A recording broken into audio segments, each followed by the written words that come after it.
Hello, hello! Yeah, we're kind of just gonna rush this intro here. Oh, come on! There we go. I wanted to make sure buttons were working. Hi! Hi! Hi! Hi! It's D&D time! Oh shoot, that's the wrong one. Oh, I'm small! Hi! We're gonna stay small! For right now, let's get... Oh, look, it's the full squad! The full fucking squad! We're gonna be going into Port Damale and shit. We caused some havoc. The DM will be explaining things. But, yes, it's gonna be a fun time. I'm hoping y'all enjoy what we're gonna be cooking. We gotta be cooking here. Let me double check something. Okay, cool. Time for cook? Time for cook. Give me a minute, let me sip my coffee. I made coffee at like what time is it? 4 o'clock? Cause I did not sleep well. And I'm tired. And I just also came home. I've been home for like what? Almost an hour? Here we are. Okay. Yo, Token. Are we good? We good to start? I can... Let me see. How about Rustic Town music? I think that works. Rustic Town.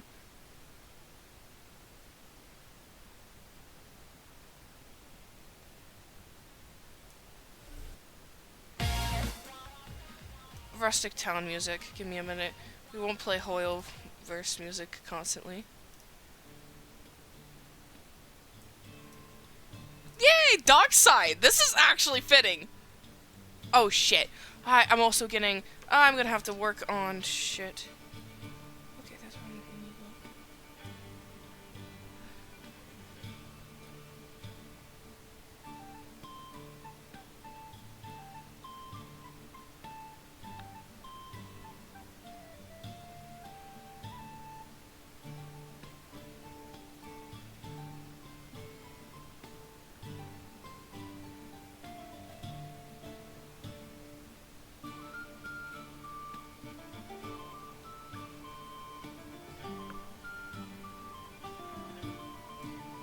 Okay. Sorry, that was never the intention. There we go. Let's undeafen them. Hello. There You we can't go. really complain though, because when he says that, he's about to watch his family get gunned down. So I mean, What? Yeah. What did I walk into? you can really complain. He's telling people not to gun down his family. You know, Punisher, season 1, I believe. No, wait. That GIF, that video. Oh, that yeah. We're talking about He's- that. Yeah, he's Oh exactly. my god, y'all. It's Well, the context is that he's tied down to a chair and his family's about to be shot in front of him. Jesus. Yeah. And it's a nightmare because he's a veteran and he's having a PTSD nightmare. Holy fuck. Because he got his family killed. Jesus Christ. oh no. What the hell? That's the What the That's hell? the operative statement, is that he did end up getting his family killed. That's depressing. Yeah. It's the It's a Punisher. dark show.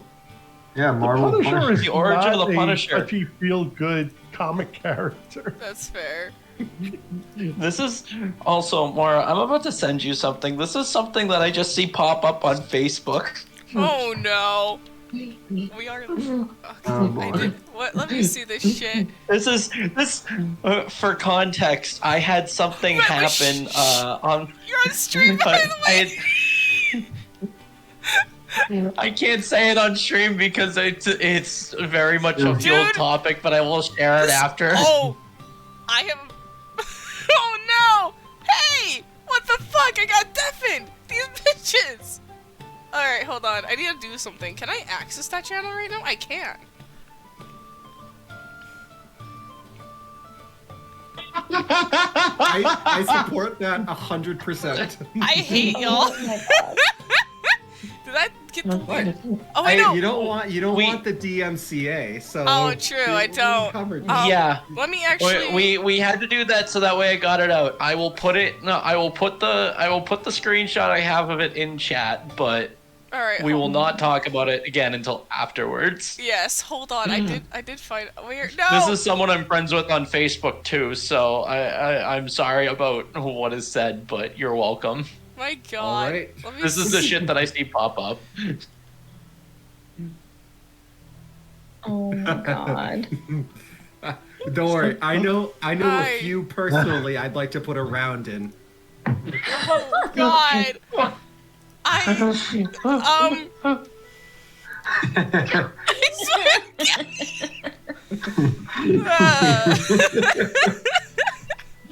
All right. Jesus Christ. What are we right now? I need a cigarette. I need. I need more than a cigarette. I need a fucking. I need a handle. That's what I need. I need. I was gonna say, was it that good for you? All right. Hi guys. Hi. How's the gas leak going? Someone would have turned down the nitrous. Fucking hell. Just go already. Damn it.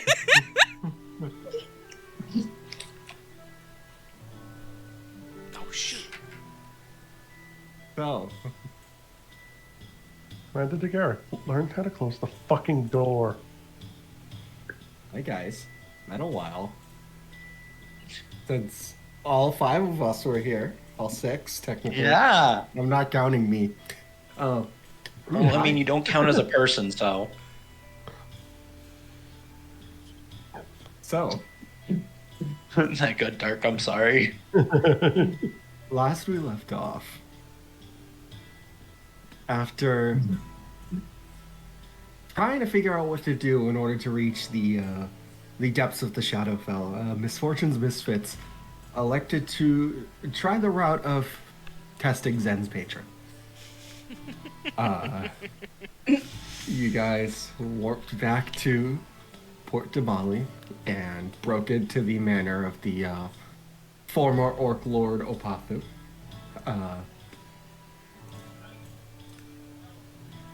Some clever mischief managed to get you by. Unfortunately, a failed kidnapping attempt busted you all. And as such, the 3 individuals that were part of the manor were brought before the orc himself. Zen had a nice little frozen in time psychotic episode, we'll call it. And everyone else just saw a rapier being shoved through his chest. And shortly before he disintegrated into dust, he begged for you guys to spare his family. His wife didn't like that at all, promptly turning into a fully grown adult solar dragon that, after some really narrow misses, you guys managed to destroy. And you were left picking up the remains. But Zen had temporarily departed from the world. And That's a nice way of putting it. Oh It yeah. is, And yeah. instead, for the first time, all of you got to have actual real conversations with the entity that they worked for, that they served. The flail agony was dropped during the process, sparking a sudden second really tough encounter God damn it. right after the first one, because it turns out if you defy a god, they fight back. Funny thing about that. Oh God. And you guys were left with picking up the remains and still trying to complete the mission.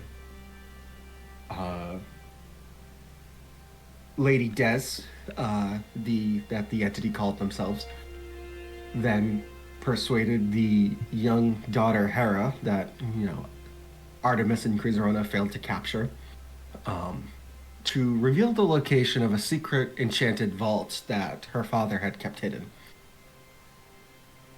And then she promptly got out of Dodge. Lady Des did not like that, especially after Alu had cast a spell to get rid of said daughter to make sure she was safe. And a third combat was ensued. Yep. This time against Zen's lovely, lovely patron. God damn it. After a really 3 grueling boss fights in a encounter. row. Yes. After a really grueling encounter where you didn't even beat them, you more just prevented them from continuing to harm you by moving Zen's body away from the location of this arriving being. You managed to obtain for Alwyn and Nyx, a strange golden talon that had multiple disintegration traps and a ring of blight protecting it. And, as Nyx determined, a ring of anti-divination around it as well. And then you all what do we do?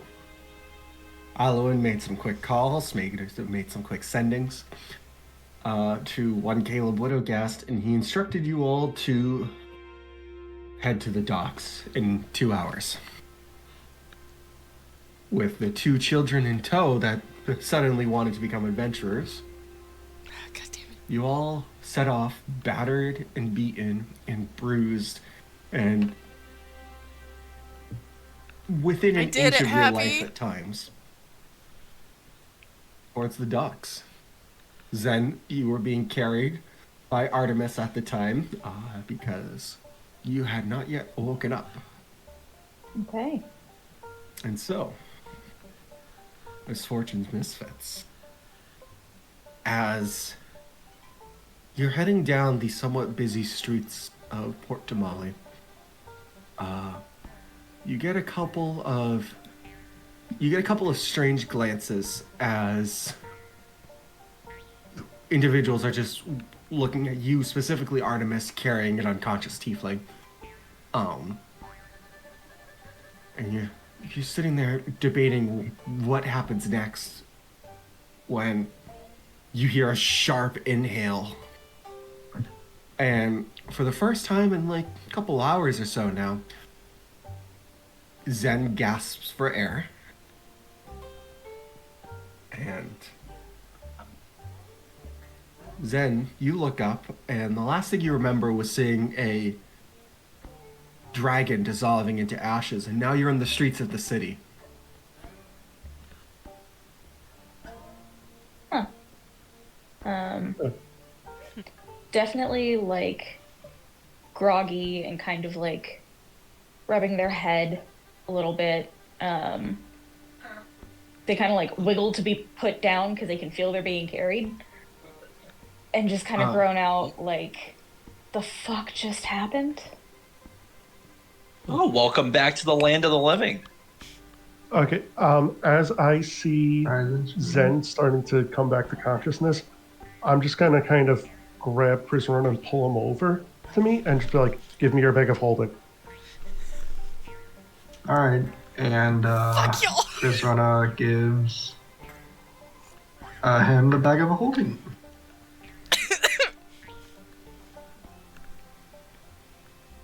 And Crisrona is gonna use Divine Sense, if that's okay.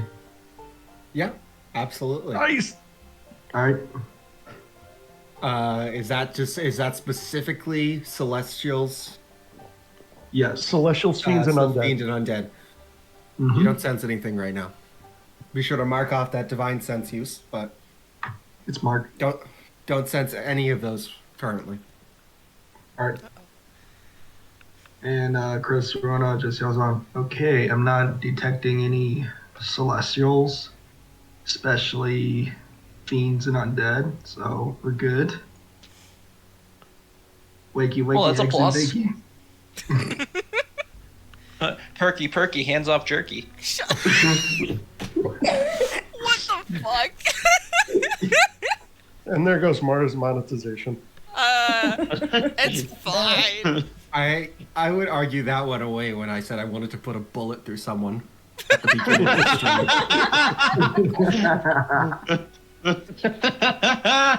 Oh my goodness. I will put Zen down, but I'm kind of gonna like sturdy them and be like, "You good? Can you stand on your own?" Yeah, I'm fine. How did we get out here? Did we get the key? You really No. have. What was the last thing you remember? The dragon? Oh no. All right. There's a lot going on. We're going to the docks. It'll be explained there. You know what, Artemis?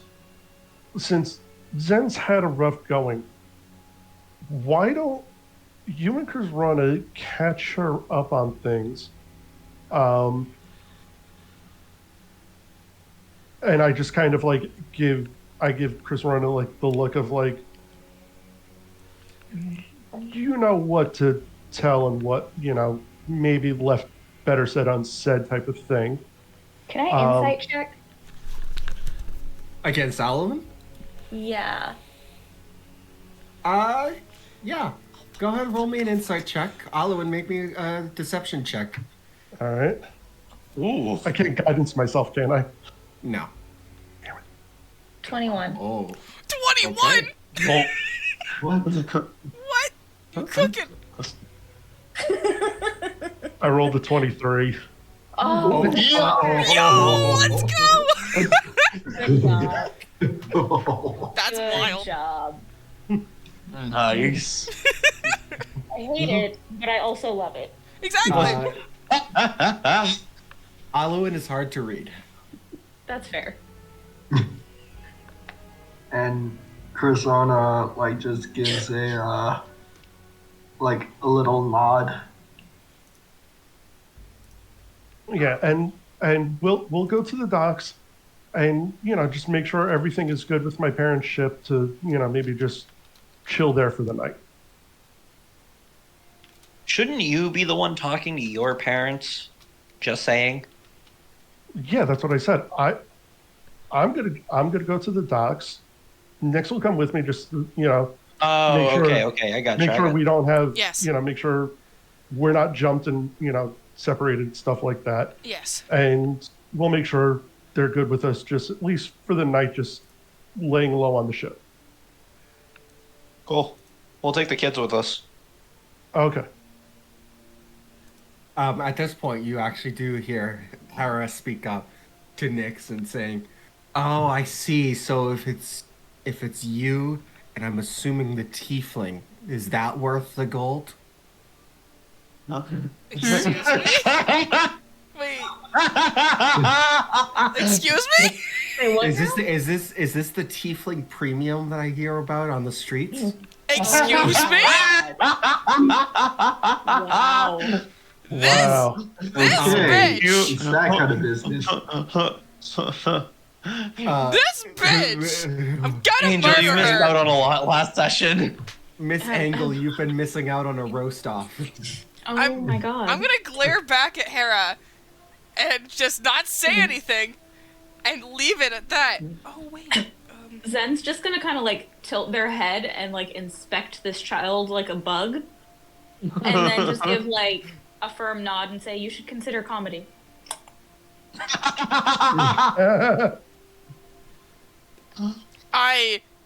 How much damn it. HP do you have right now, Zen?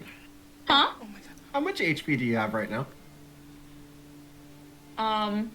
Well, if the threshold is 79, I'm at 28. If the threshold is not 79, the threshold is 8 tops. Oh. As you're staring at Hera, she stares back at you and she says, "You should consider getting into the business of not trying to kill me. I need you to make me a wisdom saving throw." Oh shit. Oh. Wisdom save. I am not very good at those. We'll see. Avery fucked me. 5. You take 2 points of psychic damage as you get hit by a vicious mockery.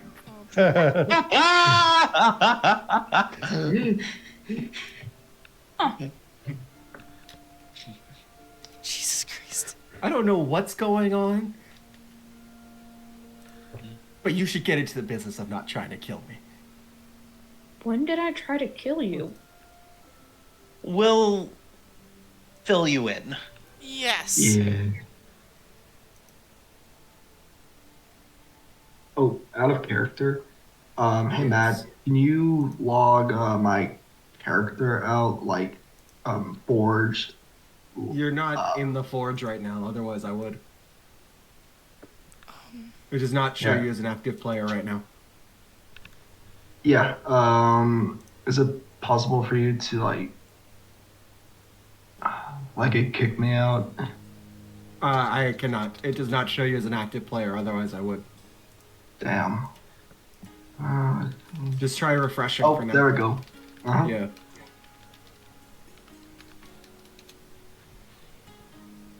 Give me one moment, because I went to user management to help alleviate this, so I have to get back to the map. You guys are currently the Golden X, if you're looking on the Port Tamale map. That's Which golden roughly X? where There's about. 2. Those are yellow. There's an actual straight up gold X. Oh, okay. Oh, okay. That's pretty much roughly where you guys are. You were never given a location of where Stone's Throw shipping could be on the docks. You just know it's on the docks somewhere. There we go.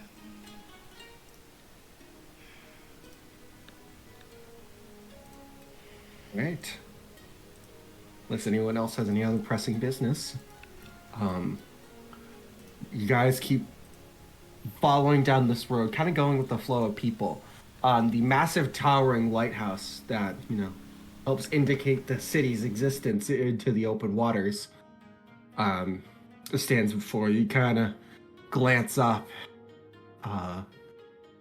and you see some intricate stone carvings of a woman, kind of like holding out her hands, and vines are stretching out from her arms out to her fingertips. And as they stretch outwards, you see a myriad of different types of creatures on the receiving end, and those vines seem to be growing like a fruit of some kind. For the clerics, who are more religious, Alwyn's not proficient with religion. Artemis No, is I'm not not. proficient in religion. Nyx is. Nyx, you would know this is a relief of the Wild Mother. Relief of the Wild, huh? Of the Wild Mother. Huh, okay. It's just a stone depiction of the goddess of nature. Oh, Goddess of Nature, okay. That golden X? Yeah, well We that's passed roughly that. where you guys are. The lighthouse is this giant round building. Oh, okay. All right. Sorry. Oh, Um, okay. And the familiar bells ringing, ships approaching and ships leaving, and the hustle and bustle of the crowd starts turning more from people in like common clothing to more like sailor attires. You see some more armored individuals, that are here on a brief stopover in the city. You see others that are wearing like elaborate swashbuckler hats with like a brilliant plumage attached to them, and things of the sort. You see a couple people drinking in an alleyway, and it's a relatively more rambunctious section of the city, mostly because of tourists, essentially. I would argue you guys are probably right here in this large crossroads in the stock area now. Okay. but you were not given a location as to where Stone's Throw shipping could be. Okay. I'm gonna ask the kids if they know of it. Yeah, hold on. Yeah. Okay.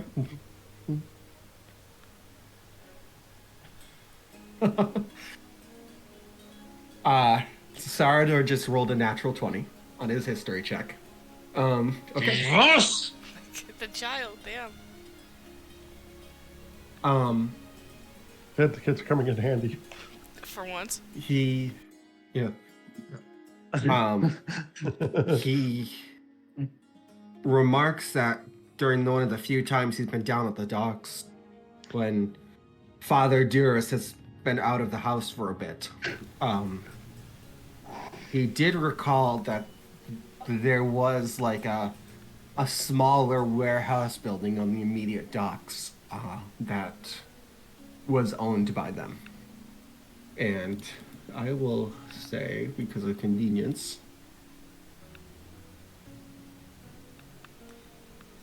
right there. Okay. And the Winter Heart is the one that's marked in red, right? Yes. Okay. From when we were on the docks, do we remember if there was any kind of like a tavern or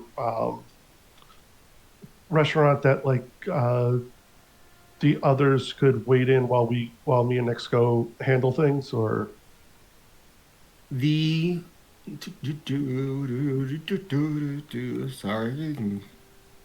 go through the Wait a minute. documents. Shane, don't you have sending? documents.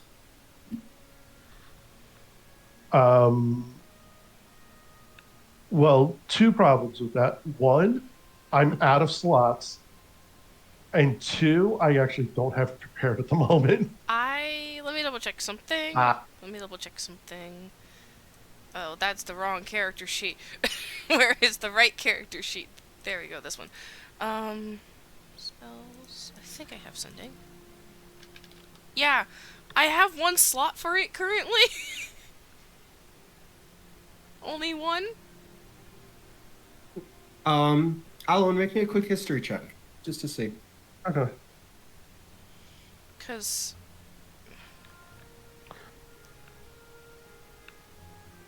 Not a high DC, it's about how long it takes, not if you find it. 14. 14? That's not bad. It takes you maybe about a good 20 minutes of just going back and forth on the docks, a little bit past the warehouse too, closer to the Winter Heart. There is a very dingy sign that is just captioned the Supreme Oyster. Okay. All right. Why don't you all go wait for us in the Supreme Oyster? I'll go make sure everything is good. I'll follow. Or we'll go make sure everything is good. Yes.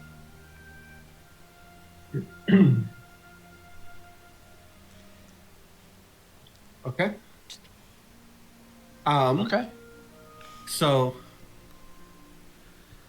as you all approach the tavern from the outside, it looks horrible, depressing. Essentially, it's not a very well cared for building.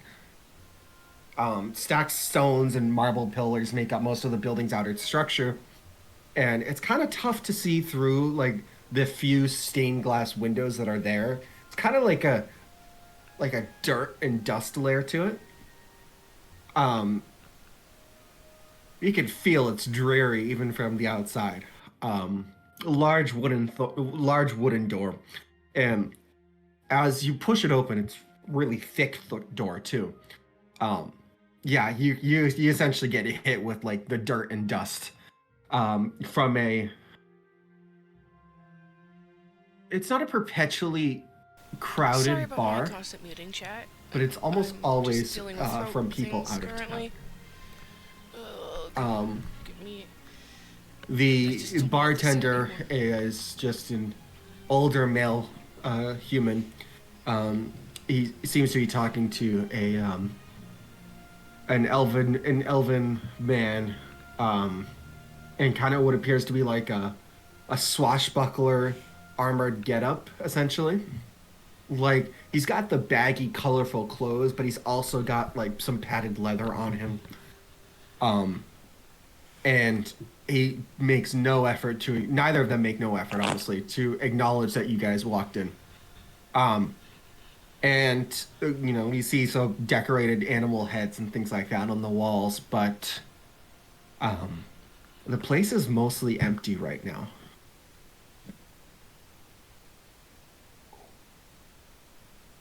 Um, the the children, Hera in particular, just kind of looks at you and like, this is your choice of fine establishment dining. I didn't say fine establishment dining. I just needed a place for you guys to wait for us at. She kind of just sighs. And then Hey. holds her breath as she walks in. Damn kid. Look at it this way. It's not the first, second, probably third or fourth place anyone's going to be coming to look for us at the moment. So It this doesn't break even top 50 of the worst places I want to be at right now. I worded that wrong. Whatever. I still got the gist of it. Yeah, pretty much. Point is, she's disgusted. She holds her breath and walks inside. You guys are easily able to find. Is it just you, Alwyn, that's going to the Winter Heart? Nyx is joining. Nyx is coming with me. Okay. You are easily able to find a table of 5, or 4 or 5, in that tavern, kind of toward like a back corner. Mm-hmm. It's kind of dreary. The bartender still does not acknowledge you guys. He's still talking to that person.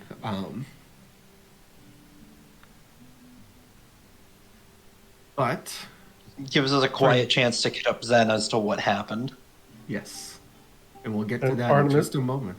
Artemis, if you need me, send next time. Yep. So, Nyx and Alwyn, you guys begin making your way to the Winter Heart, and I will mark off. Hold on. The Supreme Oyster is this brown building right there. Okay. Nice. Before we go to the Winter Heart, though, has it been about the 2 hours to go meet Caleb? Almost. Most of that time was spent getting over here. Okay, so once we're out of the bar and back on the docks, we're backtracking to go meet with Caleb first. Yes. Oh. Okay.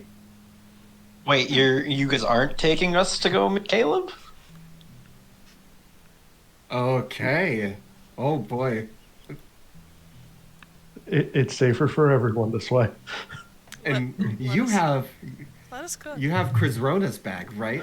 I have Yeah, you Brizona's guys bag. swapped. Okay. No, we didn't swap. I just took his bag. Okay. Oh, you have both of them? I have Okay. both bags. All right.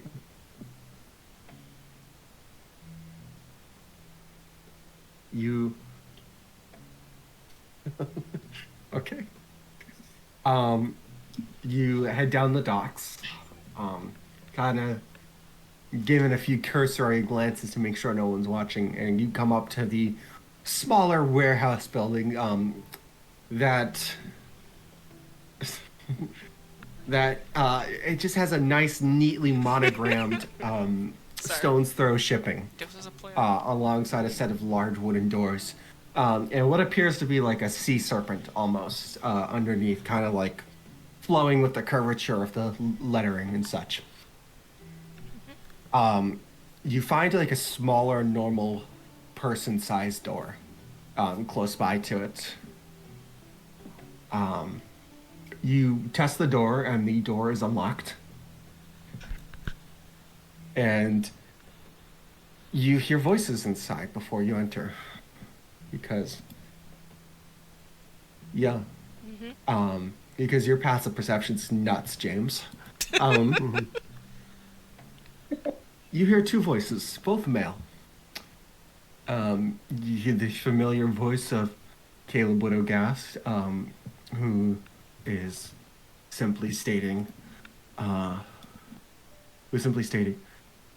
you are our resident expert on matters like this. They could use your assistance with this matter.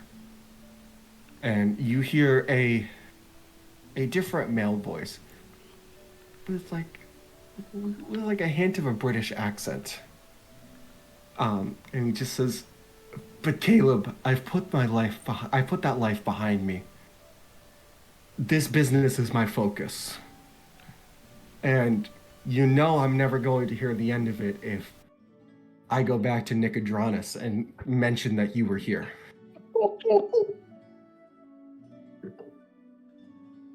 And he said, "Just help them. They should be arriving shortly. Assuming they followed my instructions. They're gonna need it." It's like, all right. I'll hear them out. But I can't guarantee anything. Oh, shit! Oh, damn. Okay? Okay. Alright. I guess I kind of clear my throat.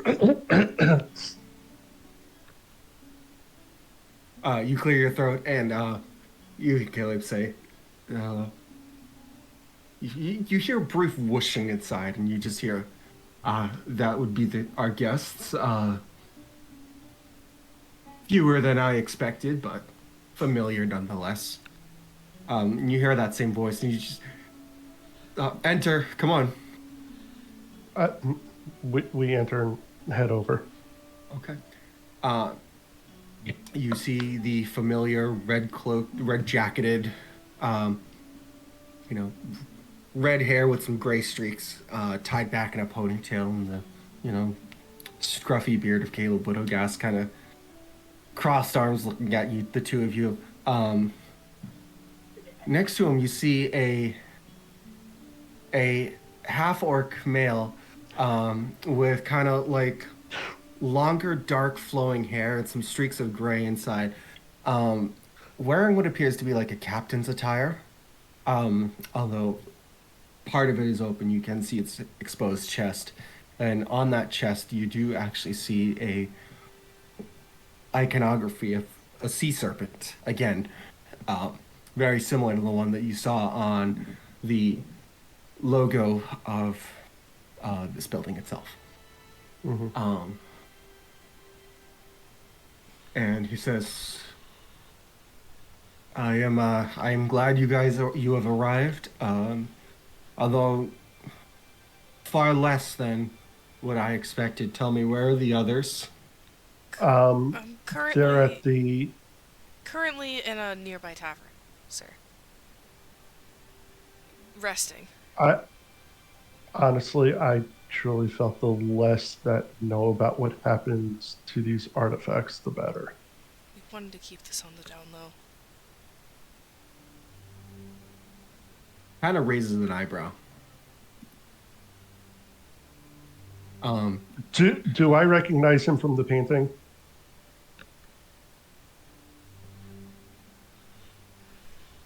Make a history check.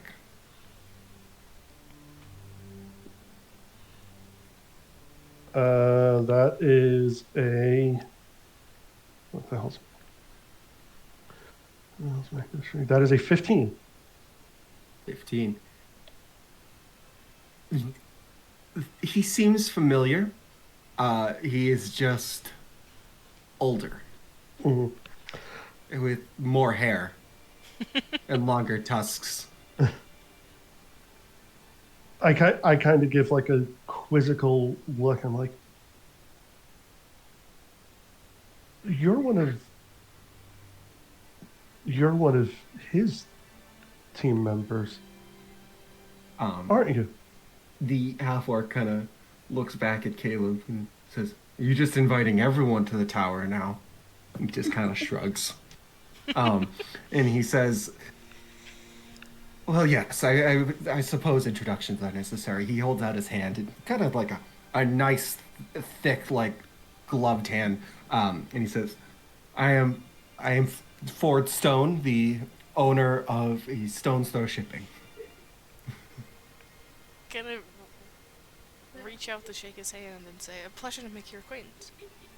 He has a strong grip. I extend the handshake as well. Right.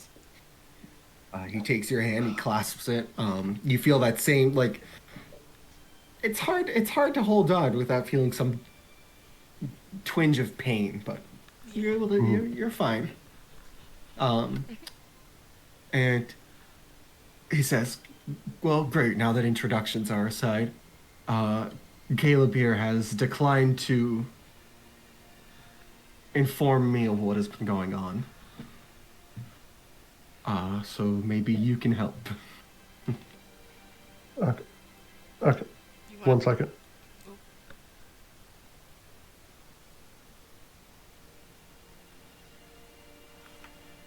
Sorry. Okay. Sorry, where were we? He was asking why you're here, essentially. Okay. Okay. Well, I originally reached out to Professor Wittagast in regards to what I'm fairly positive is a vestige that we're a little worried about. But we found something else that's way, way worse. And I've read the book on your dealings with Ukatoa, and I think one of our companions is tied to something very similar. And I reach into. Oh, go ahead. I reach into Kurizorna's bag of holding, and I pull out the talon and I put it on, like, whatever counter is closest to us. We found this. You find a nice longish table that seems to have a map of Wildmount. And you see a handful of lines that are traced around. And you see a few places that are locked, that are not locked, that are marked. You see Port Damali, obviously. You see Nicodranas. You see Urukazel. Or not Urukazel. Rumble Cusp. Mm-hmm. And Darktoe. And you see various lines and such going from place to place, and you gather these are probably shipping routes.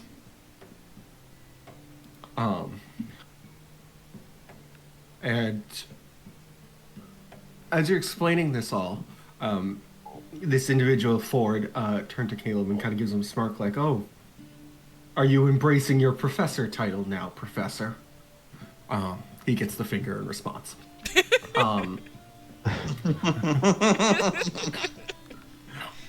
And then his face drops when you mention Ukatoa.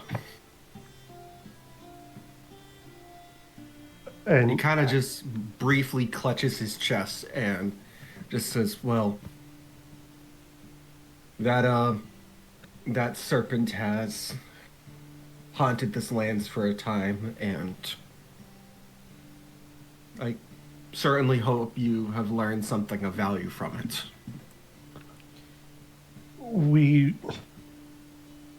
I think I have, but it may be a little late on that aspect of things. One of our compatriots, I believe, is tied to something that is tied to that. And I remember something about.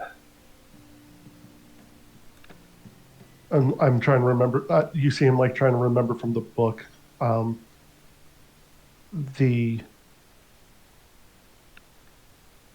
That relief of Ukatoa, the worm, and the bird. I think our friend might be tied to that one.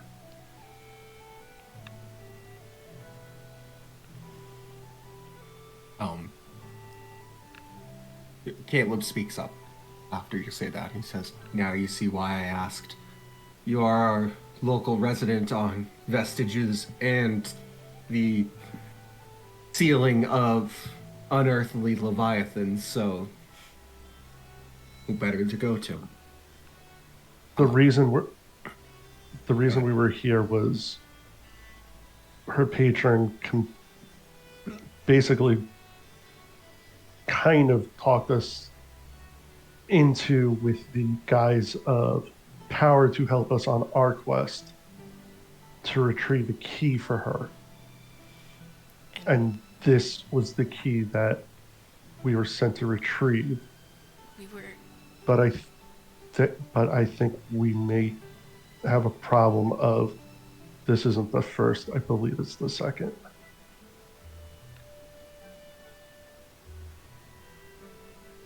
We messed up on this. We just want it gone.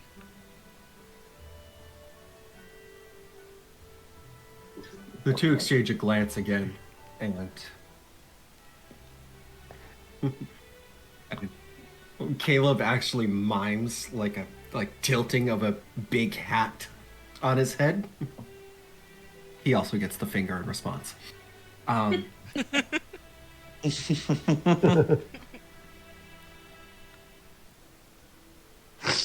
He kind of just sighs. He's like, "We were supposed to be retired, you know." He's not saying that to you guys. And he says, "All right, show me the book." He has not acknowledged the key yet. He's looked at it, but he has not acknowledged it yet. I don't have the book. The book is still with our friend who Caleb tried to dissuade from leaning too far into the patron, but unfortunately she did not. She completely listens to that demon. They do, I mean, fuck.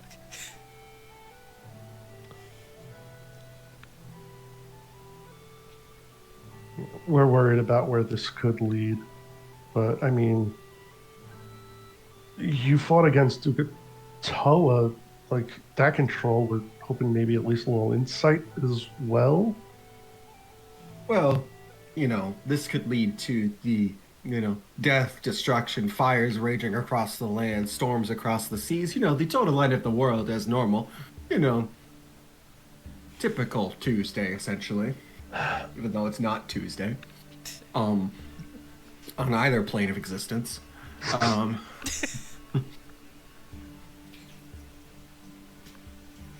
Alright, hold on. I did learn of... There was a time that was spent, very briefly, after the worm was slayed. We investigated those reliefs to see if we could uncover what followed. And to see if we could try to prevent the others from rearing their ugly heads or beaks or whatever. We could not find any. We did, however, discover one thing. And he reaches into a pouch on his side. And he pulls out a small, maybe like half a foot wide sphere of some kind. It's kind of like has like a dull yellow glow to it. And he places it down next to the golden talon that you guys set down on the table. And as it's set down, it rolls slightly. Alwyn, you see what appears to be the visage of an eye. Oh. And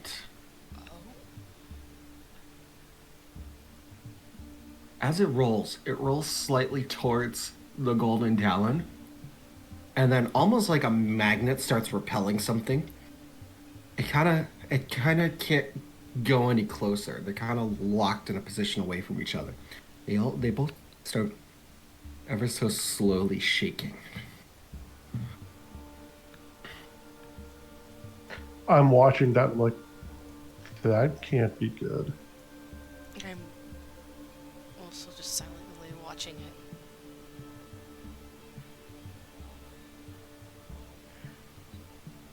He doesn't say anything. Just he grabs the crystal and he puts it back in the bag. Now, I will mention you guys walked into this place and it was a relatively clear sky out. You begin to hear the pitter-patter of rain on the roof of this building. The rest of you in the tavern, by the way, also hear this too.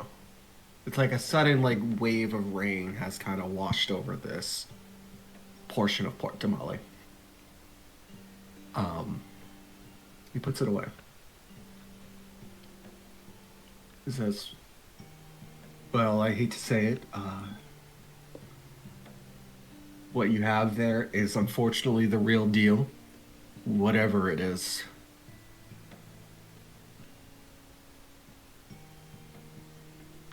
Is there a way? I'm gonna safely assume this can't be destroyed. But is there a way where we can kind of at least seal it so that it can't be detected?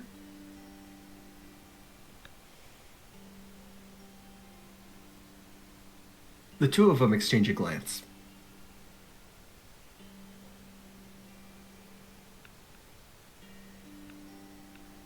During our experiences of holding a key of that kind on our persons, Caleb says, you mean on you? Says, yes, on me. Thank you, Caleb. I didn't think that needed to be stressed.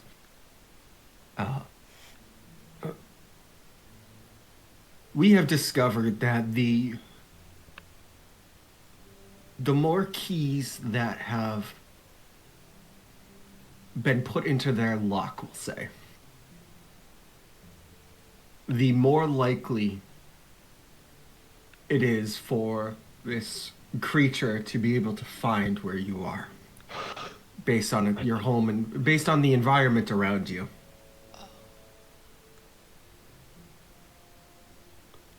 Historically, we have had these issues on the seas. And yes, I know I'm a ship captain and all of that. I'm aware of the irony. I've heard it many times over the years. But as long as we were inland, it was hard for Ukatoa to be able to find where it was hidden. Have you been, we'll say, bothered by any individuals under control of this creature? Other than our friends? Not really. So there may be hope yet.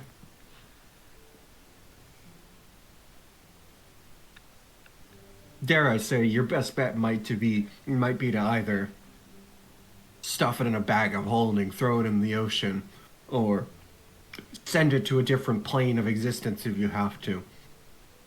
Keep it anywhere but here. As long as it's here, there's always a chance. But at least by sending it elsewhere, the chance is lowered. I look over to Nyx. I'm like, I don't have any spells that can do that. I don't believe I do either.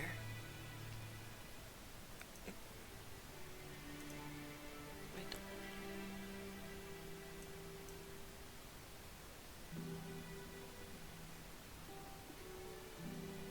The two of them share a glance.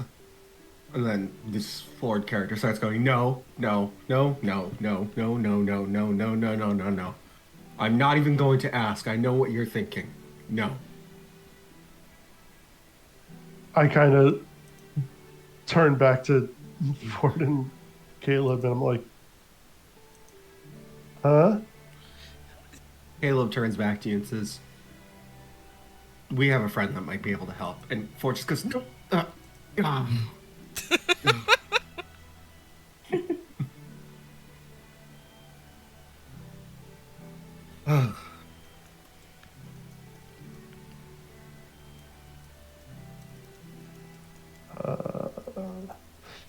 She's at home helping the camp with Beth.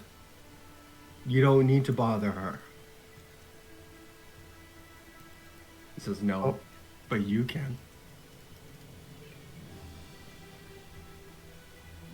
No. No, no, no, no, no. They're at this point, they're bickering back and forth about it. What are the two of you doing? I'm just like kind of staring at them in like utter confusion right now.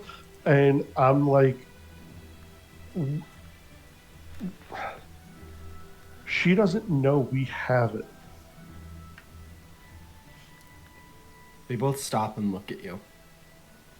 We got it while she was incapacitated, to say the least. The only ones that know we have the talent are the two of us and our friend Chris Rona, the paladin. Then you best keep it that way. That is the plan.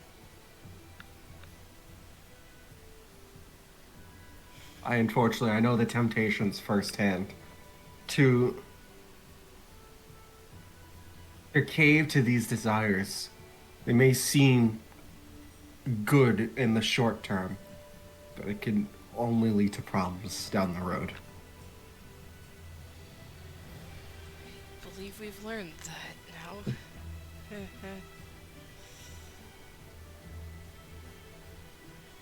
Professor, question. Would keeping this particular artifact along with a vestige of, let's say, agony, in the same bag of holding, would that be a major problem? Can I just Hold on. silently turn to Alwyn and mouth? What? Hold on. Well, Okay. I'm not going to be on the safe side, I'm not going to give it back to Chris Rona.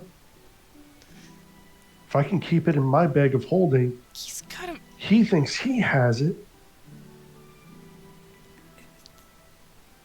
He's gotta find out. How often is he going to go into that bag to look for the fucking thing? There's still a risk.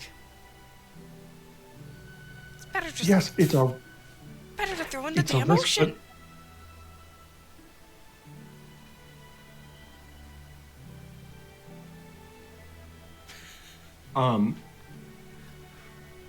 Caleb speaks up and he says, I have not heard of that one before.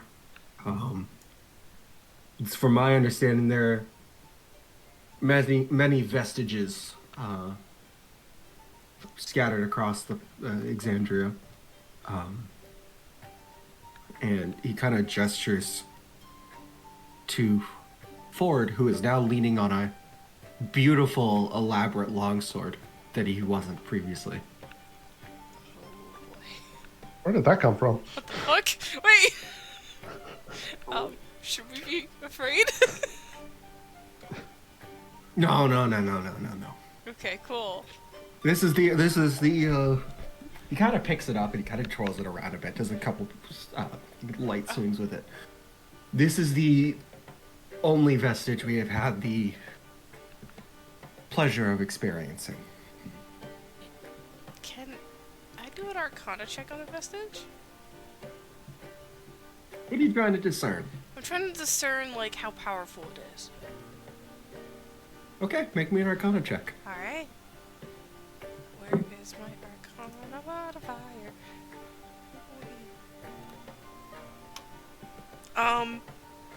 That is a 19. A 19. 19. You see just the general vibe around this longsword. Okay. It is very powerful. It... You get the... Yeah, you get the vibe of almost like an air of nature magic. Nature. Oh. And the powers of the moon from it. Wait. Hold. This is a very powerful weapon. Yes. Let me double check something. Okay. So, I think. Oh wait. Where is? While you're doing that, Yes. I think.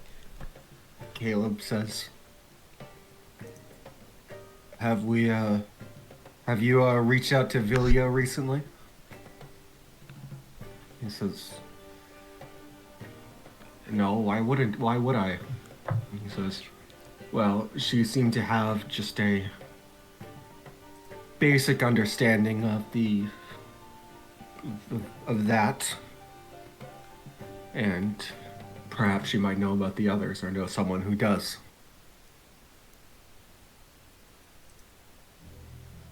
He says, I'm not the one with the magic teleporting and the sending and the messages across the planet. You're barking up the wrong tree there.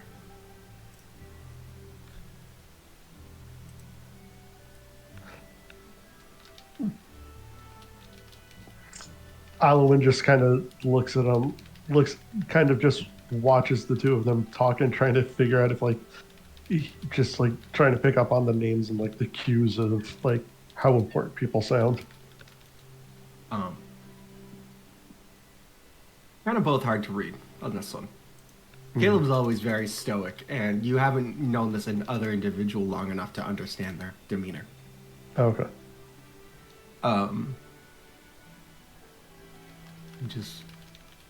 They kind of argue back and forth, and he's like, finally, this orc says, look, you'll have to reach out. You're the magic person. Figure out what you need to. See if she's available. Something. But I'm not the one to do it. I'm retired. And almost with a flash, the sword vanishes.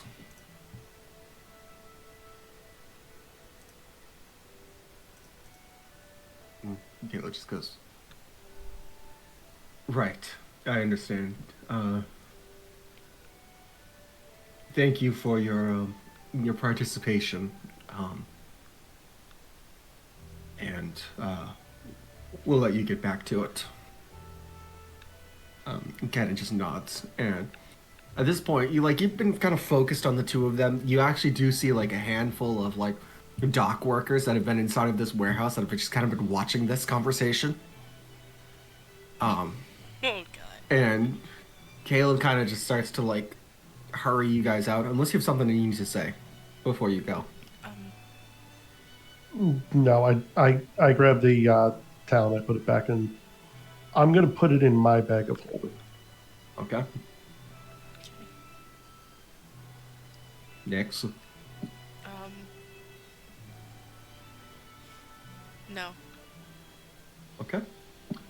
He begins to hurry you all out, and you hear this figure turn around and say, well, what have you been standing around for? We need to get these loaded up on our way back.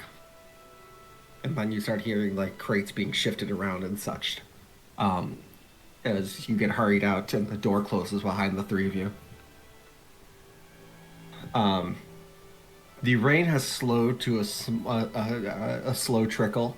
It is still very dark and cloudy out now, but otherwise, it seems fine. The three of you are out on the docks, and Hale just says, I assume you have good reason for not bringing the others. You're trying to keep it hidden, yes? Yes. It's not that we don't trust the others. It's more to kind of keep it out of everyone else's head. Because I don't know what this thing can do, how it can manipulate people, but I was hoping that the less that knew what happened to it, the better. Mm-hmm. Plus, we wanted to... anything to keep it away from that demon. Anything. One thing that we didn't bring up in front of the captain, when Zen was under this thing's thrall, right before the chamber that kept this in there, it almost seemed like it either didn't want to get it itself or knew that it couldn't get it. It tried to send someone else down the hallway, and thankfully we were able to stop them. But when I kind of got the other person out of there, a manifestation of it kind of left Zen's body. And we never fought anything like that. And I mean, like, we literally just fought a spirit from a vestige and a dragon. Yes. And this thing was beyond anything I've ever seen or even read about. It dematerialized before we were able to get the talent. And then, that's when Chris Rona showed up and saw that we had that, and I just threw in his bag of holding, figuring just to be on the safe side, because it knew I came down the hallway, but it didn't know if I got it or not. And Zen has no recollection of anything past our initial escapade. So, Yes. Well, that sounds pretty standard. Usually they cannot unlock themselves from the cage, so they need others to do it for them. I would imagine that this creature used a rudimentary form of projection to tie itself to your compatriot's body, Yes. and by removing them from the current location, they, I assume, vanished, correct? That seems to be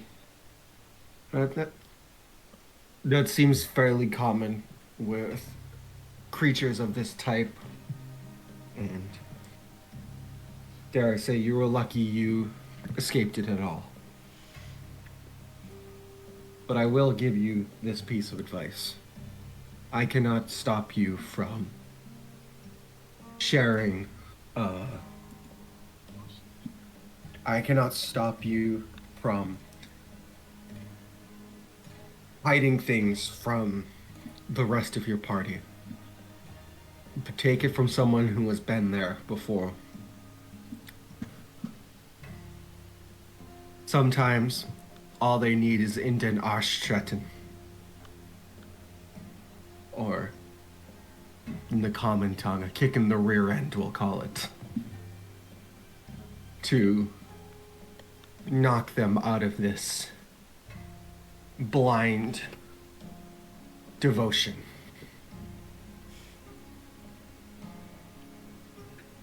well, let's hope that's the case then. Let's hope that works. In the meantime, I will reach out to an individual that I know has had some vague collection of information on vestiges. And you shall hear from me soon, yeah? Sounds Sounds like a plan.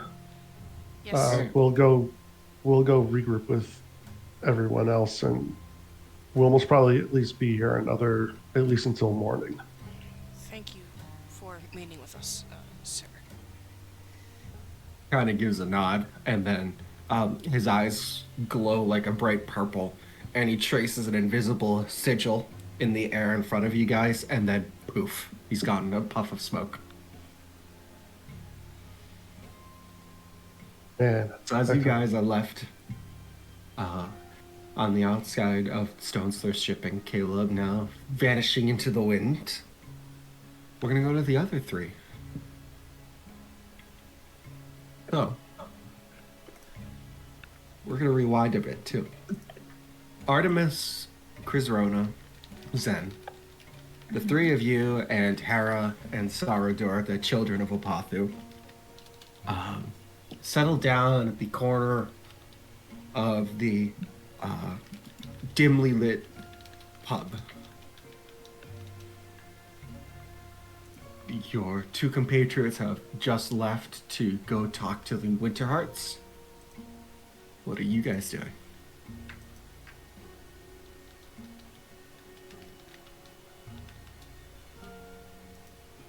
I mean, I'm gonna fill in Zen on exposition dump as to what's happened since what they last remember. Yeah. To the knowledge that I have, that's what I'm gonna do. Yeah, Okay. and Chris Renner will also pitch in his perspective by keeping it discreet, like as Alwyn has requested Okay. or hinted. Fair enough. I was about to ask that actually, as if you disclosed that. Okay. And the two children also chime in. Hera mostly, who was there for most of it, God. about God, how you Chryzrona. once again did try to kill her. And let it go, mentions- Elsa. It mentions that the only reason you didn't is because she knew that whatever you were looking for was trapped. Maybe I almost spit out my coffee. What the fuck? Skill issue. Shut the fuck up. Skill issue. Sorry, continue.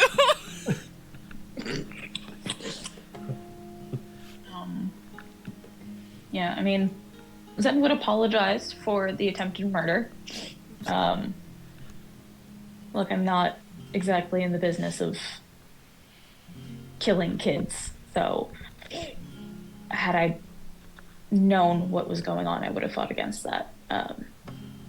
So I am sorry about that.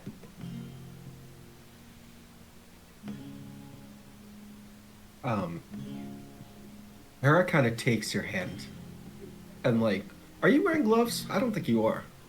No, I don't usually. Okay. She kind of opens up your palm to like look at it, and you remember grabbing the rapier, stabbing Opathu, and during the dragon fight, that your right palm, which is now open, was filled with kind of like these surface level veins of purple energy, kind of coursing up your arm and across the neck. There's still like a very faint outline of those veins originating from a spot in the center of your palm, but like unless you're intensely focusing on it, they can't really be noticed. Like if you just wave at someone, they're not gonna see, marks. But like if they focus and look, they'll be able to see it. She's kind of looking at your hand. She's like, "Why were you glowing before?"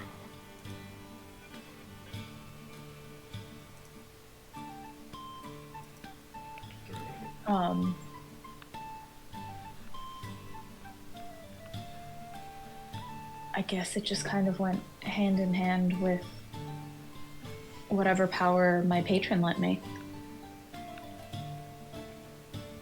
You mean Lady Des, right? She was nice, till she tried to kill me.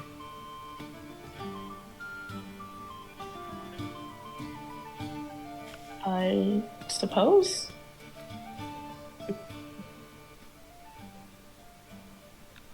Kind of really just like she's like kind of just like idly tracing the vein lines, it's like to your wrist, and that's about it. Kind of a little bit. She's a lot more fascinated by it than you think she would be. But Okay, cool. here you are.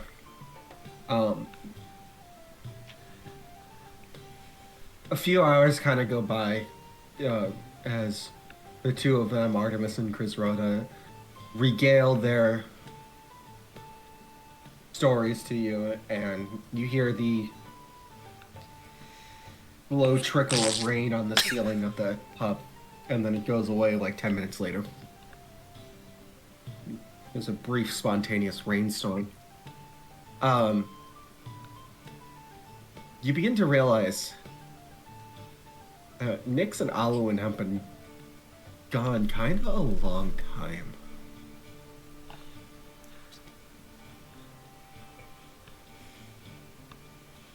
Like, unusually long for talking to people you guys have already met. Oh shit. Uh-oh. Should we go check on the others? They haven't been out long. It's been a few We hours. should probably we should probably go check on them.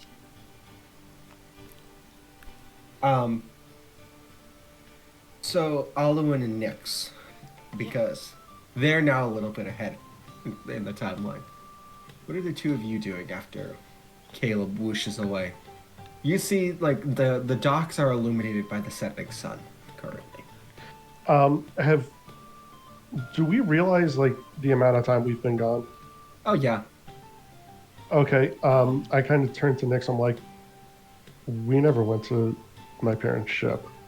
We're gonna have to come up with something. We can say that they weren't there, and we were kind of waiting around and decided to come back, get them before heading back to see if we can grab my folks.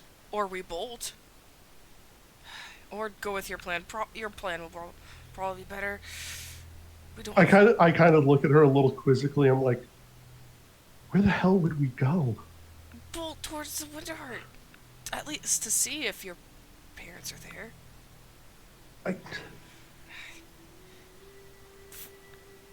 Sorry. Let's just head back to the tavern, grab them. We'll just tell them my parents weren't at the ship. We decided we were hanging around a little bit, seeing if they were going to come back, and then we decided just come get them, and then we'll head there. Okay. Good idea. All right. So we're gonna head back to the tavern to grab them. Okay. Alright, so you guys spent, the remainder of the missing time making your way back to the tavern. And the three of you, upon realizing they've been gone quite a while. And are you going to go look? Yeah, I will. Okay. Anyone else joining? Yeah. Yeah. Yep. Motion for the kids to come with. They kind of follow, kind of confused slightly, but they follow. Alright, so as you guys start to step out of the tavern, Alwyn and Nick start to step in, and you run into each other. Where the hell have you guys been? My parents weren't off looking for supplies or something. They weren't at the ship. We were hanging around a little bit to see if they'd come back, but yeah. You hung out for a few hours? I didn't know how long they were going to be. You could have called. I do have a sending stone. We were being patient. I know. I'm sorry. I lost track of time. My bag of holding back, please. I'm suspicious Oh, of what yeah. Alwyn's saying. Can I Sorry. go ahead and do a? Can I do an insight check? I Yeah. give Chris Runner his bag of holding, Priest owner, you have your bag back. minus the talent. Alwyn, yeah. Alwyn, make me a deception check. Artemis, make me a insight check. Come on, Alwyn, let's go. We hear what Alwyn Deception, has. That was a Do dirty 20. Artemis a dirty 20. Yeah, no. Hard to read. Thank fuck. Seems legit. God damn it, where? Ah. What? Eyes are rolling I well noticed- in everything but combat. Sorry, no. Do I know?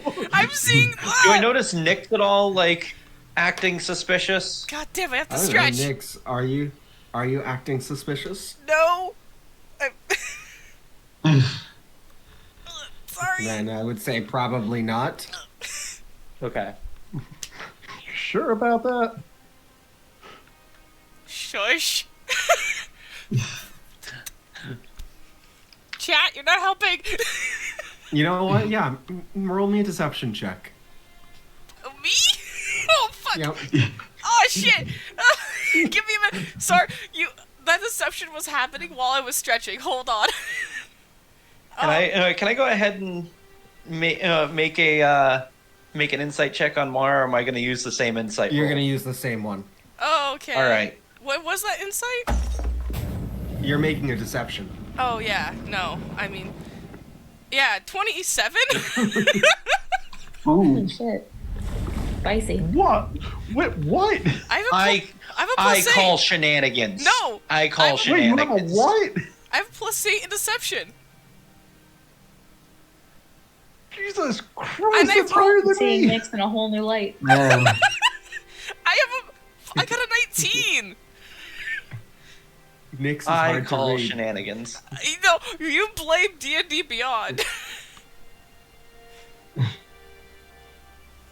Nyx is hard to read. All right. I mean,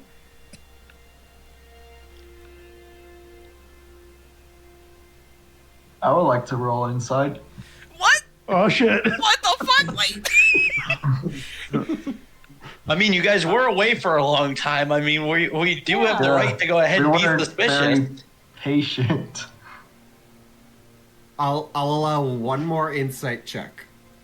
All right. Either I shall Zen roll. or Chryzrona can do it. Pick your poison. I've got +9. Holy shit, Do wait. it. Oh Do shit. it. Do it. Plus 7. no. You're Do all. My knee. You're all, Angel. Fuck. Oh, No. we get found out. 20, dirty 20. Yeah. Okay. Ah, man. That matched me. What's up? That matched me. Yep.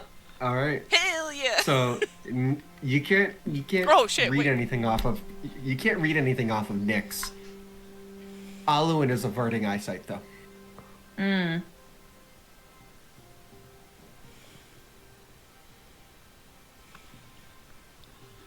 Okay. Oh fuck, oh fuck, oh fuck. All right, so Without let's- explicitly saying he's lying, Oh shit. pretty Mhm. much. Alwyn's averting eyesight. let's just head back to the ship and see if my parents are there. Agreed. Okay. So you start making your way to the ship. The sun begins to set fully, and like a calming darkness. Artemis remembers. Hey, weren't we supposed to be meeting up with somebody at some point in time? Oh.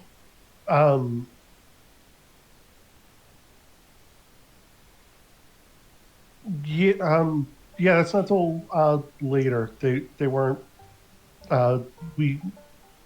Yeah, He said 2 hours. It's been more than 2 hours. We've been keeping him waiting a while.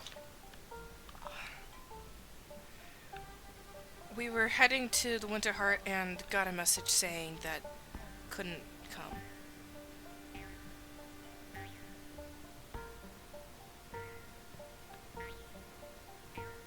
Make a deception check.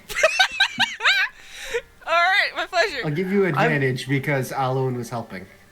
Advantage. This is not an active check, Artemis. We're gonna go against your passive insight right now. That's fine. Advantage. Oh shit. Oh come on! What's your passive insight? 16. Higher than 10. Motherfucker! It was advantage! I should have just rolled the physical dice. Fuck. Shit, the ruse is coming apart. No! All three of you, Hera and Sarador, all can immediately clock that Nyx is stumbling over her words like she's trying to cover something up.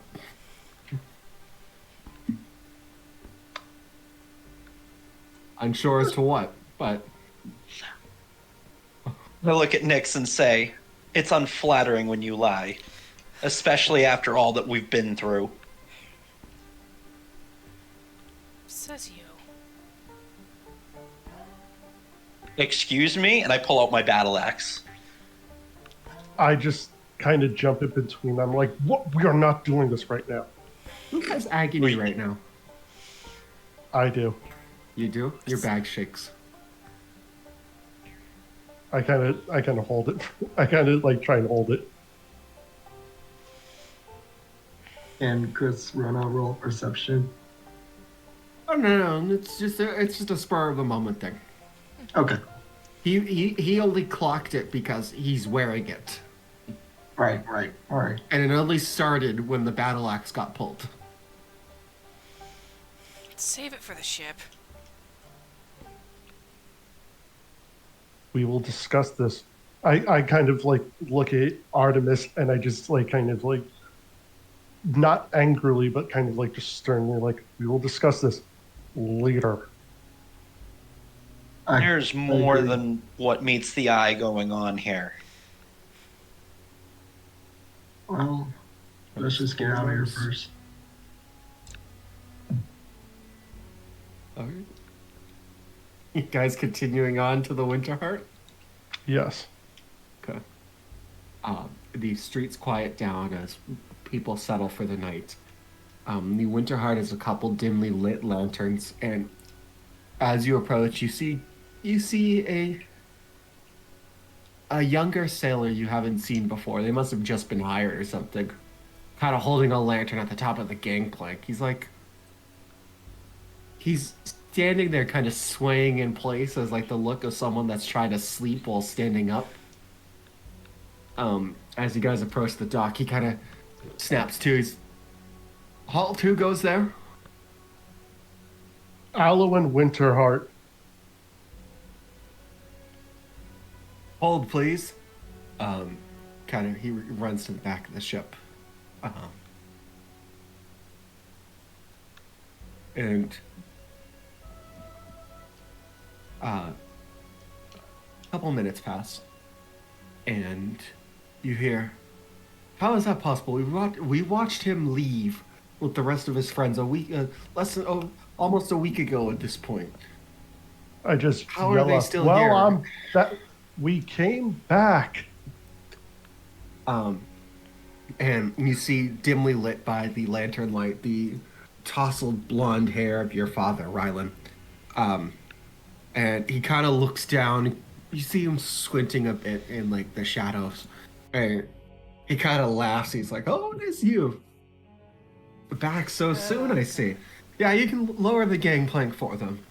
Oh shit. Fine, I'll do dog ears. Give me a smaller minute. sailor has a bit of a tough time, but the gangplank smashes down on the dock in front of you. Less cheap. You all board, and Rylan immediately grabs you, Alod, and like, kind of like you're getting bear hugged. Aww. I hug him back. So tell me, what do we owe the pleasure?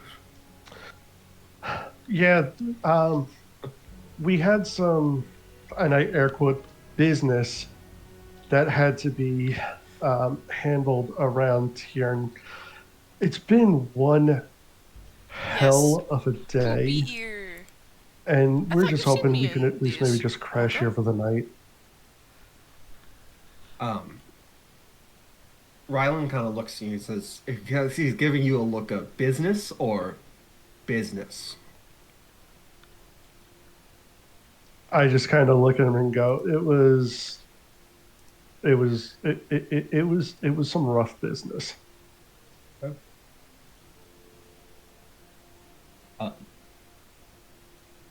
All right, he kind of motions for you to follow, and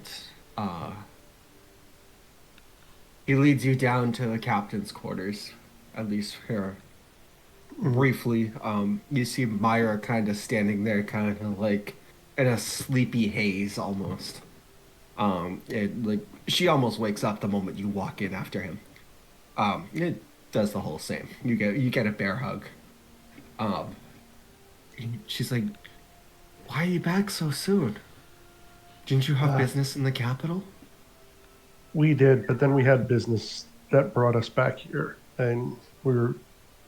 I was telling Dad, we were just looking for a place we can just rest easy for a night, and then we'll be out of here in the morning. She gives you a look that's essentially asking business or business.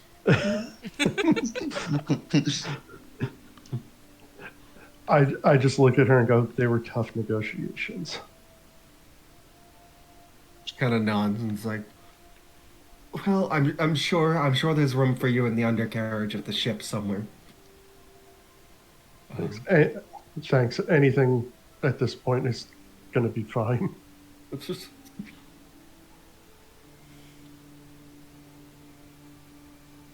Um. She kind of steps outside and she calls up,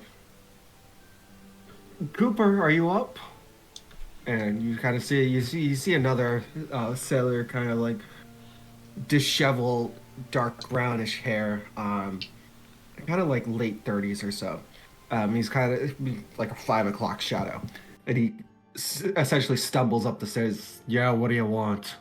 He's like, and she says, "Do you think there's room for 2, 3, 4, 5, 6, 7 more down in the undercarriage for a night?" He says, "Yeah, probably, if they don't mind sleeping on the floor." She kind of turns back to you. "Do you guys mind sleeping on the floor?" I think as long as we can get a couple of pillows. Got any pillows, Cooper? I mean, we can probably bundle up some leftover grain or something. I don't know. Maybe get a couple grain sacks and oh my god. Seriously? What? You hit me with the 90 seconds of ads again. What do you? Oh, what? I forgot I had ads turned on. Honestly, I meant to turn those off. Actually, fuck. I'm gonna demonetize you. Don't, please. He's like, "Well, we'll see. I'll see if Kip has any spare satchels of grain or something that he can send their way." She's like, "Yeah, there's pillows."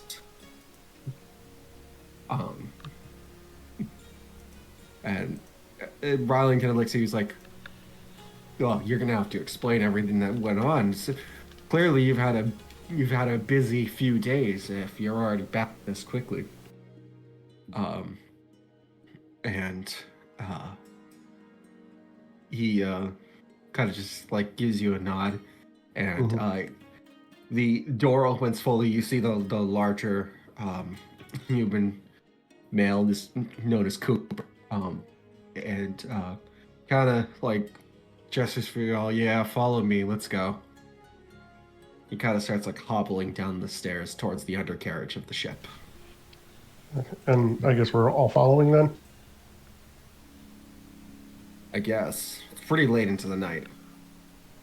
Yeah, I'm not risking another level of exhaustion. I need sleep. I'm not. Are you all following? I'll follow. Same.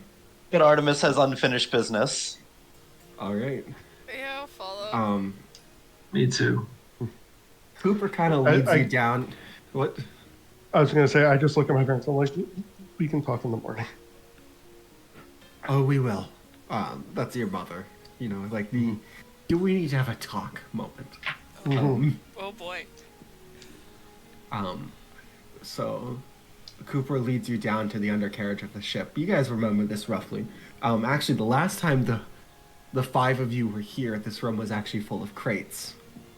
Some of them full of sood. This room is currently wide open. You see kind of like a pile of rudimentary bedrolls that could be set up in some bags of grain to make a makeshift pillow, essentially.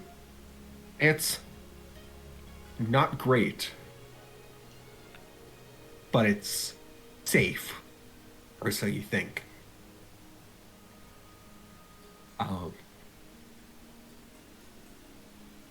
Yeah, the night is yours if you have any unfinished business before we go to long resting. Do we want to yell at Zen now? Oh no, Artemis is gonna yell at you first. What? Now, Wait, I will. wait, you as in Nix before- or the both of us? Oh, the both of you. Oh fuck. Oh, okay. I'm gonna preface this now ahead of time that I certainly hope that none of the following conversation is meant personally out of game. If it is, we will have a long discussion afterwards. Nope. We're good. No. Okay. No, this is all in character. This is going to, Yes. but this is All in yeah. character.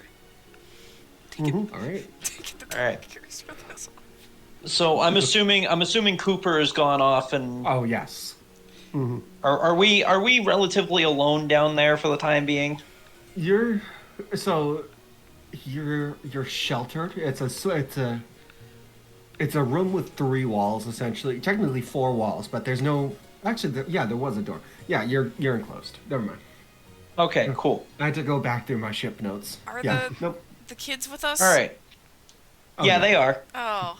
Are you sure you want them to hear this? Oh yeah, no. Oh, come on.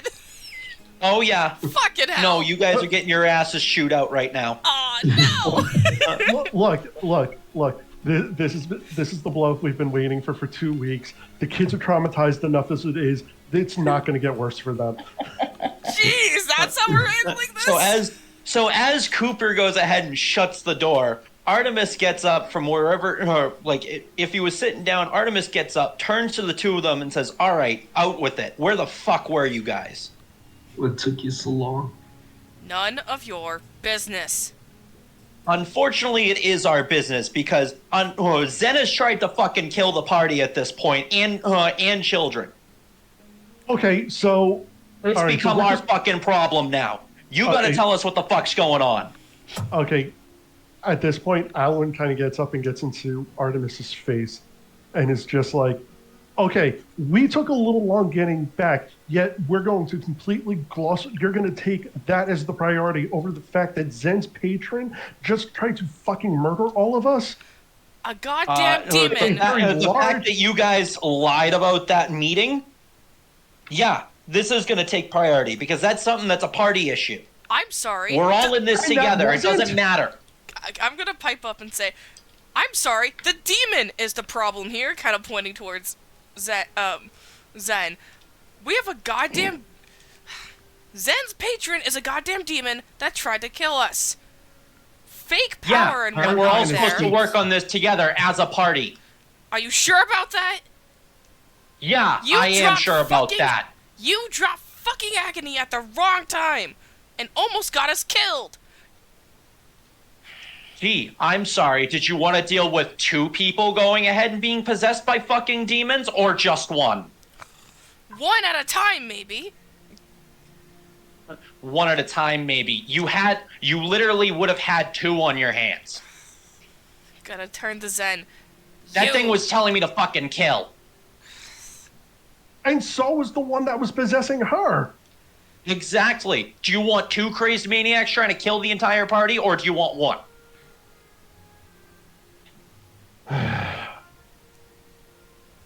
Look, we have a lot of friggin' things that we have to try and figure out.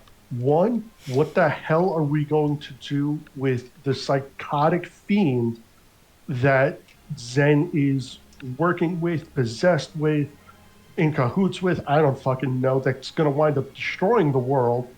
And then we got to deal with your crazy fucking weapon that's trying to kill everybody as well. At least that's not scorched earth at the moment. Not to mention, we also still have to figure out what the hell we're doing about our nod.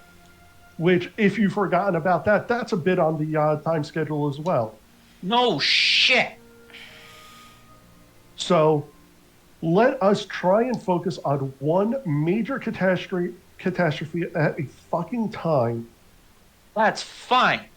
And But we need to involve the entire party in it. Not you 2 fucking sneaking off doing God knows what. Okay, you want to know why it took us so long? Is because we couldn't figure out what to do about it. All right? So Agony is still keep around, us in the loop. and we don't know what the fuck to do with it. All right? How about no? I look at Nix and say, you shut up. You bungled this shit. I will not shut up, you crazed fucking maniac. You accepted that thing in the first place. I'm sorry, I'm not the one who lost a fucking sword that a crazed maniac was obsessing over. I'm Alan, sorry, your I was bag is trying to shaking. protect you and my family. You fucking dumbass. See, you're doing a real damn good job of it. I'm gonna pull out, I'm just gonna have a word of radiance on my fingertips, being like, I swear to God, I will fucking end you. I look at her and say, I know 2 people who would be more than happy to go ahead and take a swing at you right now. I subtly reach into the bag of holding. I grab Agony. What? What? Wait, hold on. Make me a wisdom saving throw. Wait. Oh no. Are you fucking for real? Oh, No, you that's an 8. you did not. You schmuck. You idiot. Alan, what the fuck? That was not in my bag of holding. The flail is burning hot. It's out. And you realize very quickly. Sorry, give me 1 second. Sorry. You realize very quickly I was really hoping I was going to make that save. that Yeah. you want to let go once you felt the flail burning hot. Your lower arm, like below your elbow, is locked. You can't move it. I'm gonna truck. Do I have it Alan. out of the bag at least? You know, you're reaching into the bag. It's your hand is in the bag. Okay. We noticed You this. hear in your head. Yes. A new soul. A pure soul. I sense the betrayer nearby. Kill him. Make me another wisdom saving throw. This is all in your head. Okay. Oh, please be a good one. Please be a good one. Oh, okay, that's much better. That's a 19. Oh my god. 19. Oh my god. A 19 just saves. Holy shit. You're hearing this voice in your head. The flail is burning and burning and burning. It somehow, against all odds, you are able to, that fleeting moment of grabbing agony, you release it, and it falls into that, planar pocket where the bag of God holding damn is. it. Your hand is still in the bag, though. The rest of you do see Aluin's hand in the bag. Alwyn, no. Ow. Is there- Kind of motion towards tackling him and rocking Yeah. him basically. Alwyn, you idiot. You're tackling him? Yeah, I'm gonna truck him. Alright. Make me a strength check. Alwyn, make me either a dexterity... Artemis, make me an athletics check. Alwyn, either make me a dexterity or an acrobatics or an athletics check. Oh, that's going to be 5. acrobatics. Oh god. That's a 14. No, you get tackled. You get bodied. Like, no, I kind of like rip his hand out of the bag. All I wanted to do was just like kind of pull it out of the bag of holding. I wasn't trying to equip it or anything. You rip his hand out of the bag, and you see... Oh, and are you wearing gloves? Yes. You see that the leather on his gloves has started to bubble from an extreme heat directly on his palm.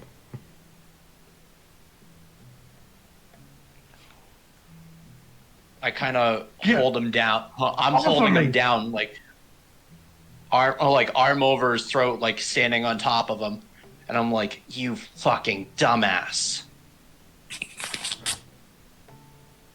You want the You know what that thing does." Yes, and we're trying to figure out what to do with it. You want to get rid of it so bad, fucking take it and deal with it yourself then. I grab Alwyn's bag of holding. Are you contesting this? No. Okay, yeah. You rip the bag off of his belt.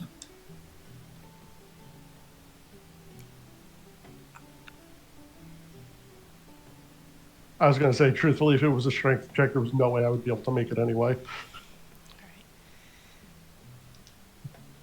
Alright, yeah, you have his bag of holding.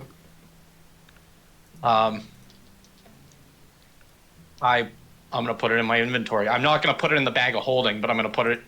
I would in my certainly hope backpack. not. I don't want to start Spelljammer. I'm gonna. No, I would. no. I would like to grab for it. Alwyn's bag of holding? Yeah, Alwyn's bag of holding. Oh, you really want to do this, huh? Fuck it. Artemis, make me an athletics check. Nyx, make me an athletics or acrobatics check. Athletics. No, actually, both of you do contested athletics. Oh, That's a hell. 26. Oh! Oh, fucking hell. Alright, hold on. I need to actually roll this. Oh, crap. No, I want to see this. I want to see this. Oh, you bitch. Let me roll my physical dice. I want to see. Oh, come on! Why? I keep getting shit rolls. You grab the bag, and Artemis just pushes you in the chest, and you stumble backwards. Is he still on top of me? Yeah. I'd like to... Okay. Yeah. I step off of Alwyn. Let me check something. I look at Nyx and say, "Don't you dare." What are the rest of you doing? I'd like to cast Zen Word and of Radiance. on goddamn Artemis. Okay, you want to do that? That's fine. Alright. Unless Alwyn... Is that a save? I will warn you. If you hit me, I will hit back. I'm not gonna hold back punches. Yeah. What's your con? Con save? Yeah. +9. Oh, no. What's your +7, solid my con? bad. Oh, actually... My con? Oh, wait, no. You have to make a Constitution saving throw. Yeah, it's Constitution saving throw. Artemis. Oh, that's a 9. That fails. 9. Okay. Alright, and... roll the hit. Oh, shit! I didn't mean to do that much damage! Can this be, like, non-lethal? It's a spell. None of them are non-lethal. What? Artemis, you take 15 points of radiant damage. Oh, cool. All right. Oh, fuck! Oh, taking damage now. Oh, shit. All right, this is not how this was planning on going. I pull out. I look at Nyx and I say, "That was a mistake." Hand over I the put bag. I put the bag on my hip. I grab the battle axe and I take a swing at Nyx. Hold on. Oh, shit. Hold up. Hold up, because you got 2 children in here that also has stuff. Oh, shit! I honestly forgot about the kids for a moment. Yeah, it's almost just like it's there's people backing people up. Hold on, and let me double check Oh something. shit! You have 2 children in here that are doing stuff. Oh. Okay, 1 moment. Sorry. I honestly wasn't planning on doing that much damage. Shit.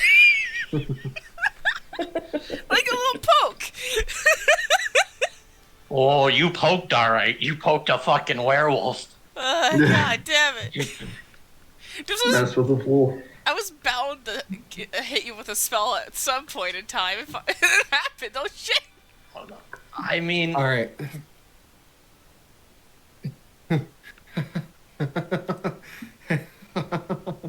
Okay. Artemis, does a 20 hit you? yeah, 20 hits. Make me a strength saving throw. Oh shit. It's a 14. 14 fails. All of you see a flash, and Sarador takes the blade of his weapon and smacks smacks your battle axe out of your hand and goes skittering across the room.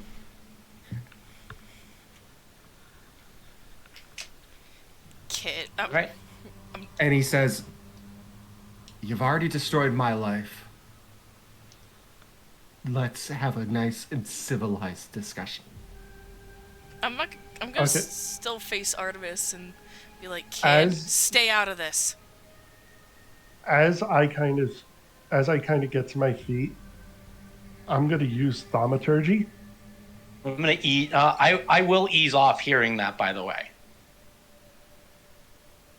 He still has he has his sword out, kind of pointing at all of you though. He's like it's him and Hera in one corner, kind of pointing at all of you. I kind of ease up a little bit. I'm like, okay.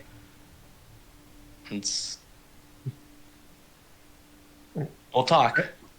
As I get to my feet, I cast thaumaturgy and just yell enough. Okay.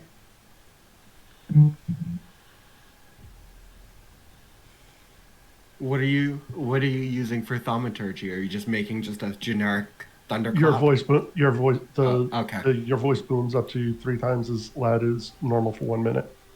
All right.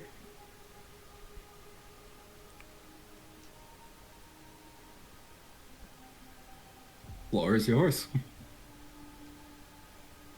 Okay, so after I just like boom out enough, can I uncast thaumaturgy at this point, or do I have to actually wait that full minute? Yeah, you can drop it. Okay, so I drop it, and I go, Artemis, give me back the bag. Your hand got burned by it. You were almost possessed by it.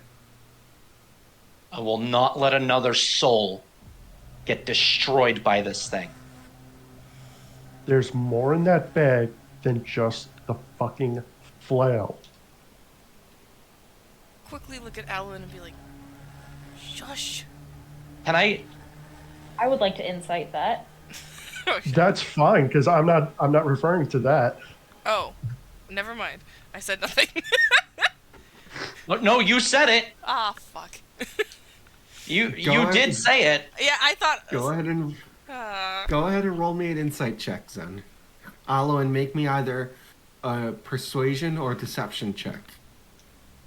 26. You could just give me the result. Aloan. 30-20.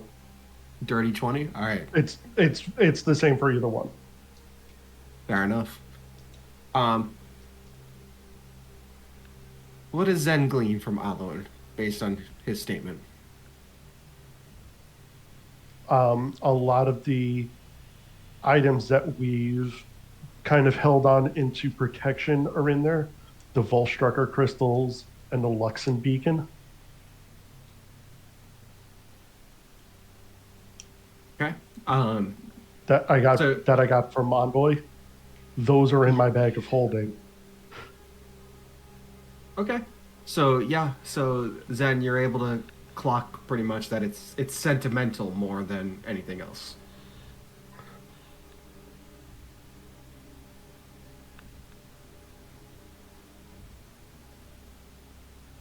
I was going to just get rid of Agony by throwing it into the friggin' sea. And you don't think for 2 minutes that thing would find someone else? At that point, it's not our problem.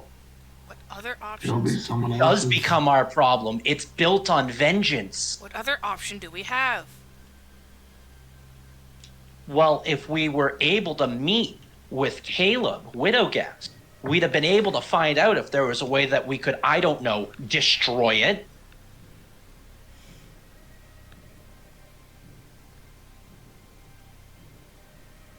He Did I know said there he was a was meeting going to scheduled look for into that? it.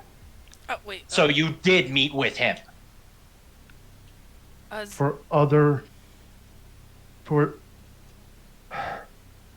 it wasn't just for that. Oh, so I wanted to make sure that if Agony needed to make an appearance, that you were not tempted. It's not that I'm gonna insight check that. Artemis is not trusting of anything that Alwyn or Nick says at the moment. Make an insight check. Alo would make me either a persuasion or deception check. Oh wait. Did 23. by the way? That's a 16. Did you guys tell Zen about the Caleb thing? Or Yeah, was Zen informed about the meeting with Caleb? No, you were unconscious. No, when they were like filling me in on stuff. Oh yeah. Oh, that I don't know. Yeah, we said that we were meeting Widowgast. Okay. Oh, okay. We were supposed to be meeting Widowgast at some point in Oh, time. okay. All right. Artemis Alwyn is hard to read right now. He seems He's still not. He's Still not trusting of him, but Nope. yeah.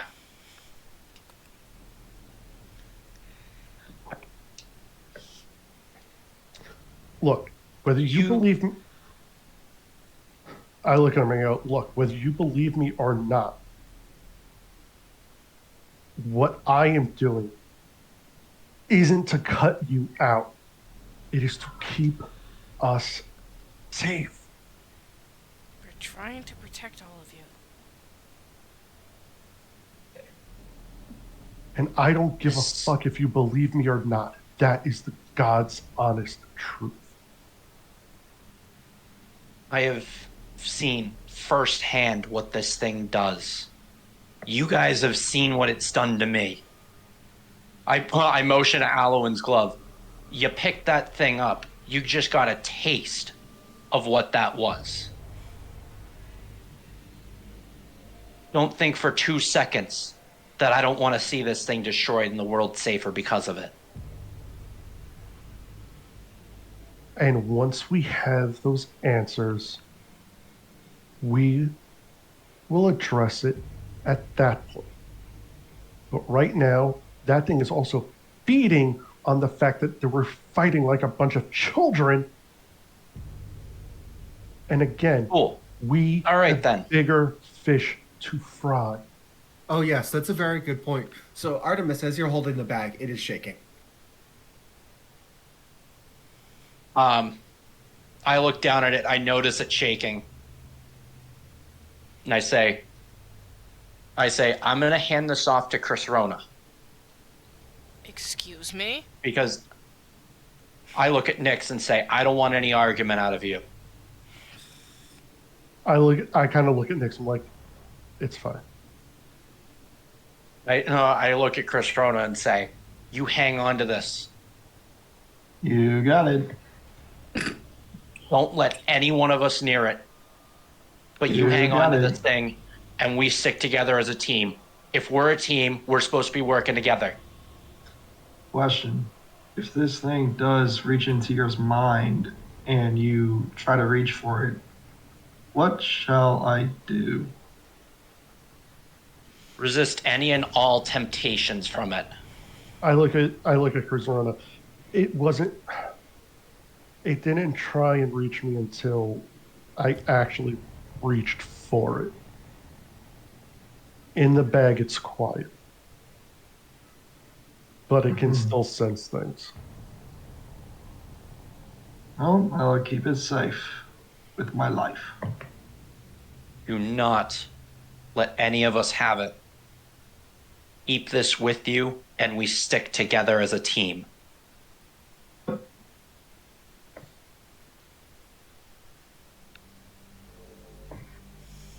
And I'm gonna hand Alowin's bag of holding over to Chris Rona. Okay. Chris Rona has the bag.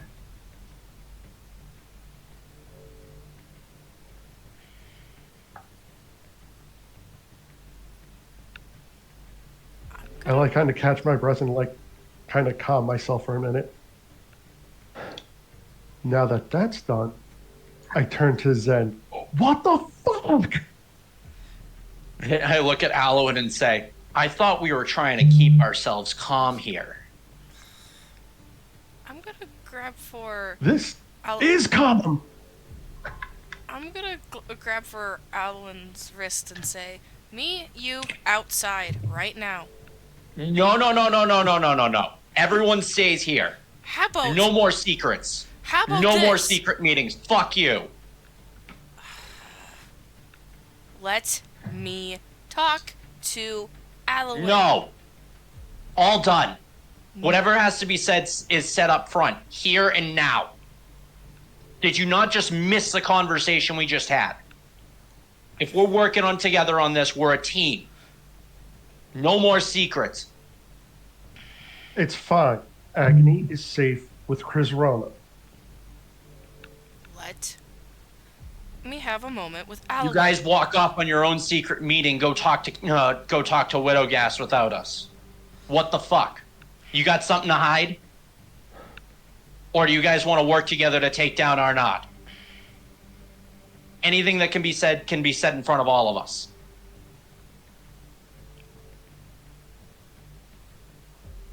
No.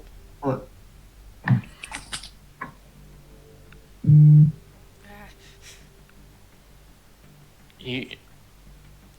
You really want to do this?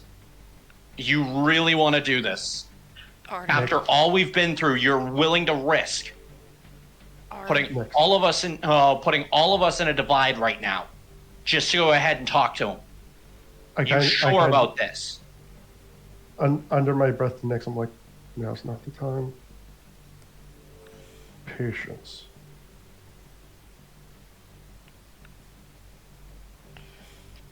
Gonna tighten grip, then let go. Fine. If you need me, though, I'm gonna step outside. I need air. Maybe I'll just sleep outside for tonight. Good.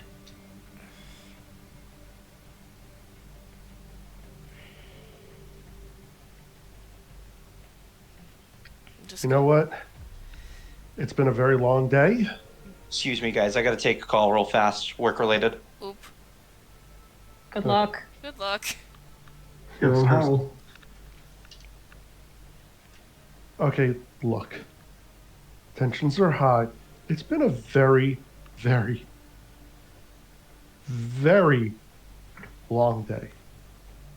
Certainly Well, has. Get some rest. And I look at Zen and I go, we will talk in the morning. Okay. Gonna glare at Zen and then leave.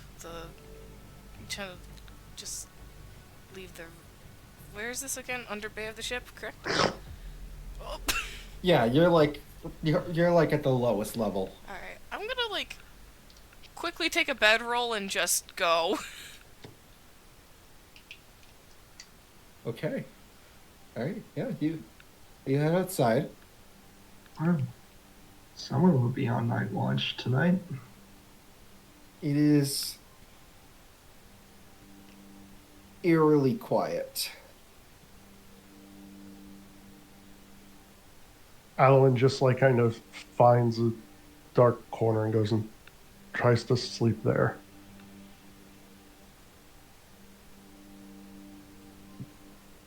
Okay. Nix, make me a quick perception check. Alright. That is the wrong sheet again. Alright. Perception. Okay. How's a 21? 21. Sorry about that. You're staring at the night sky. And you swear you see something move out of the corner of your eye. Just like you're staring at the front of the ship towards the city. And you're staring at the night sky, and you swear you see something out of the corner of your eye next to like the edge of the ship itself. And you look, and there's nothing. And you see it again out of your left peripherals, and you look again, and there's still nothing. I'm gonna pull out my dagger and kind of just hold it in one hand and kind of drop the bedroll and look around. You look around, and it's just you. You don't sense anything off. But every now and then, just on the corner of your eyesight, you swear you see something. There's nothing ever there. That's it. I'm gonna take a deep breath, not really. Breathe in, breathe out, and put dagger away and put the bedroll kind of off to the side, and start to try to sleep. Okay. Try not to What think are the about rest of you doing? that stuff.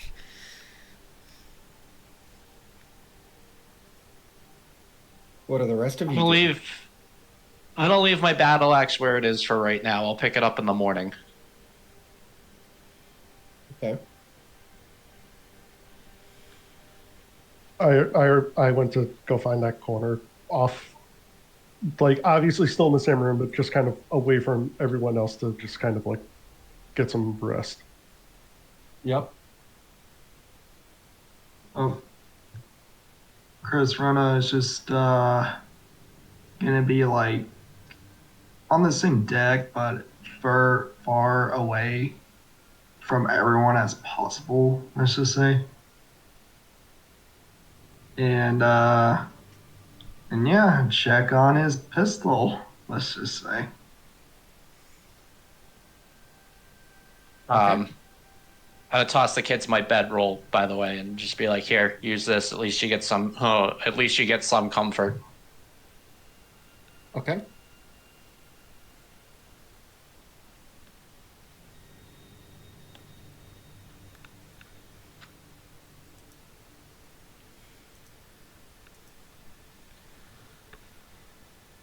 All right. So,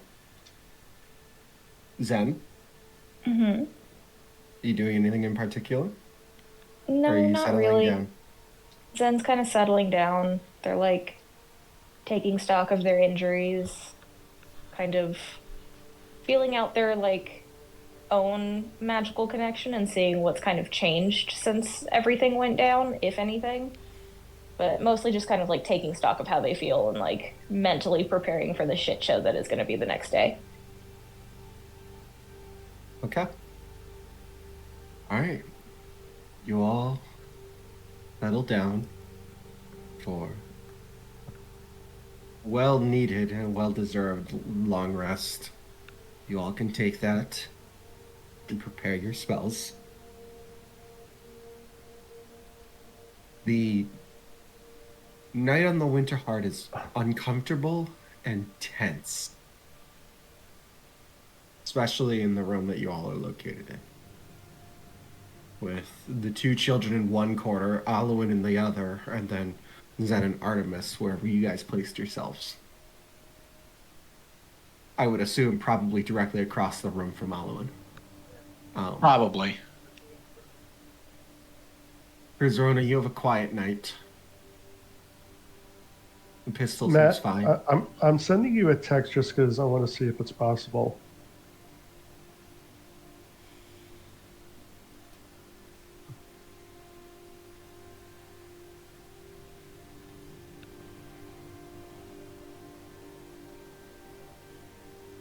Damn it, if I can friggin' type right.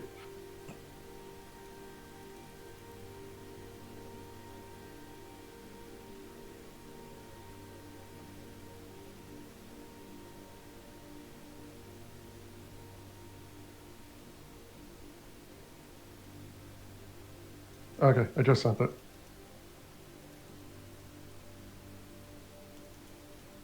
All right. Okay. Okay. All right. Yeah, go ahead and make me stealth check first. Okay.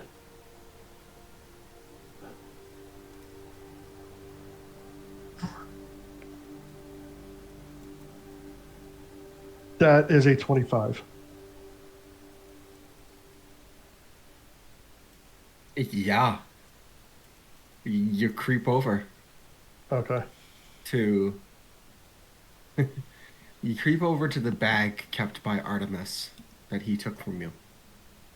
No, he gave it to Crizrana, didn't he? Oh, did he? Yes. Yeah. Yeah. Oh, that's right. Yep. All right. So you creep over to the bag that Artemis gave to Crizrana that was damn it, taken Chad. from you during the conflict.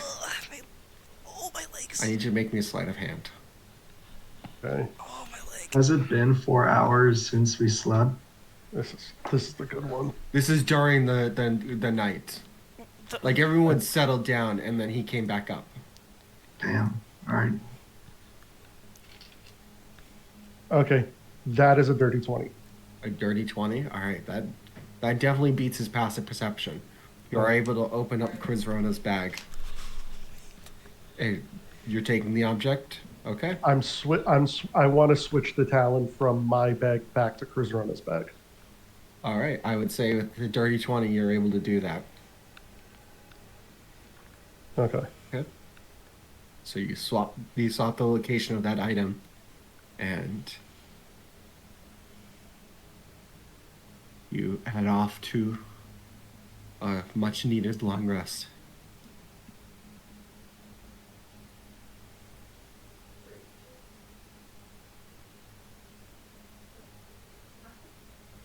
All right. The night on the Winterheart is rough. You get sleep.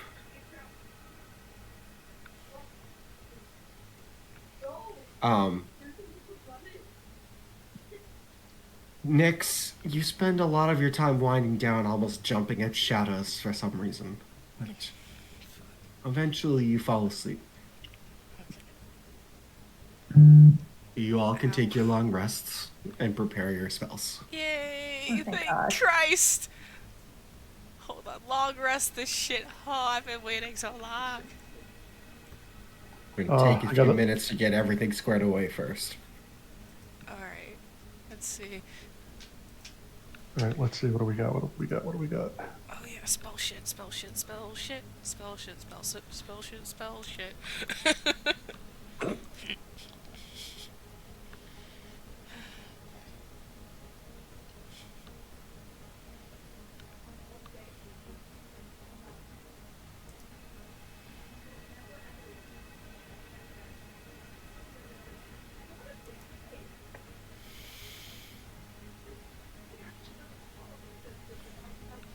James, just as a heads up, I can hear like a background conversation going on in your audio. Yeah, I think. Yeah, that's my son not going to bed. Oh, oh no. Oh shit! Uh-oh.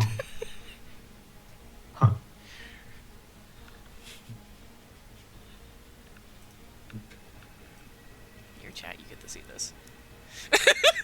I trembled. We're gonna look at these spells. Man. I don't think I've ever seen James get actually angry.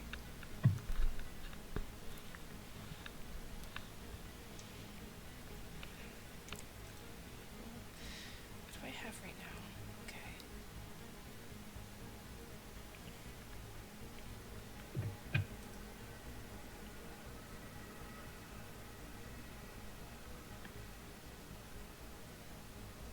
Troubled, you just missed a bunch of stuff happening. Yeah, you missed a shit ton. You're gonna have to watch the VOD, my friend. or, talk to Fuel Sage. It'll get you up to speed. Or Wonko. Either one of them. Add it to the list. Good idea. Okay, where is... I'm trying to think of spells that could be useful. Right. While you're doing that, Okay, cool. the sun rises. You all wake up after a tense night. Krizrona and Nyx on the deck. The two of you wake up to the sound of gulls flying ahead. Wait, Chris Rona's on deck? Krizrona went to the deck. Wait, oh. Right. Well, I said on the. Well, okay. I'll. Yeah, Are you in the room or are you on the deck? I thought you were on the deck. I thought, he was still in the underbelly. Yeah. Oh, okay. Then, all right. Yeah, that's what I was going for. My bad. I'm mixing everything up. No worries. All right. So, yeah, all of you wake up in that same underbelly room with the exception of Nyx, who wakes up to the sound of the gulls. All right. Well. The tension in the air is palpable. The day is yours. What are you doing? Chris Rona is gonna check the bag of holding For what? for agony. Agony is still there. Is it like in the bag of holding? That Artemis gave you, yes. Okay. It hasn't moved.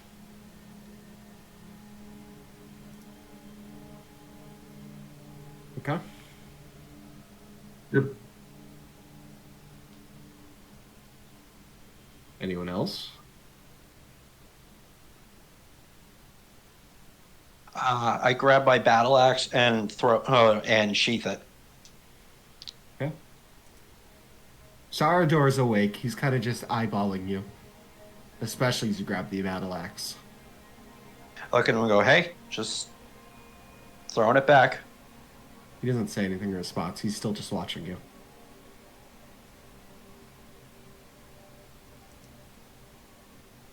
Alwyn.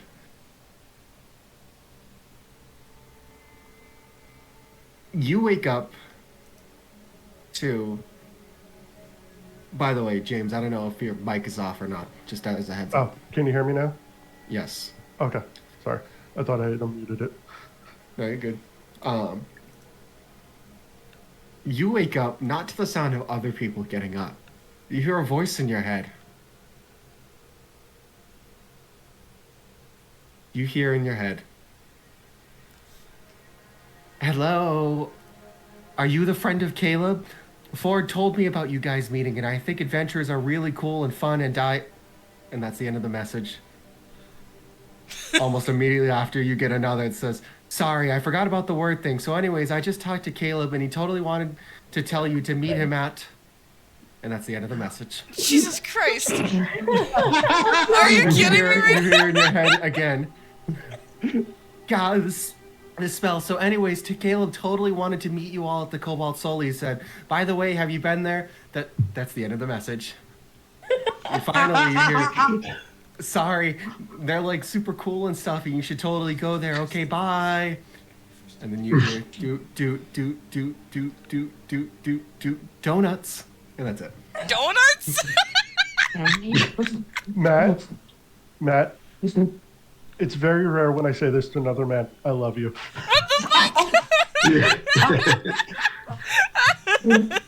Matt, you were absolutely right. Let me just mark off 4 sendings. Jesus Christ. Oh, you know what? That's fair. And I just burnt a 4th level spell slot to do it too. Yeah, that sounds about right for her. Jesus. Jeez. Yeah, you hear this female voice in your head that you've never heard of before. And it literally just... yeah, that's pretty much it. Is Alwyn visibly like shook and awake Oh. by this? Oh yes, he was still asleep as you were getting up and grabbing the battle axe, and he kind of jolts awake and screams slightly at the sudden onslaught of words pouring through his head.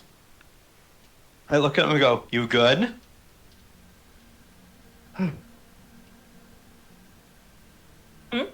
I think we're getting your answer to the agony problem. Wow, that was a lot of energy.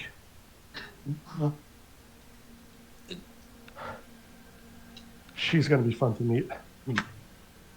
Who's she?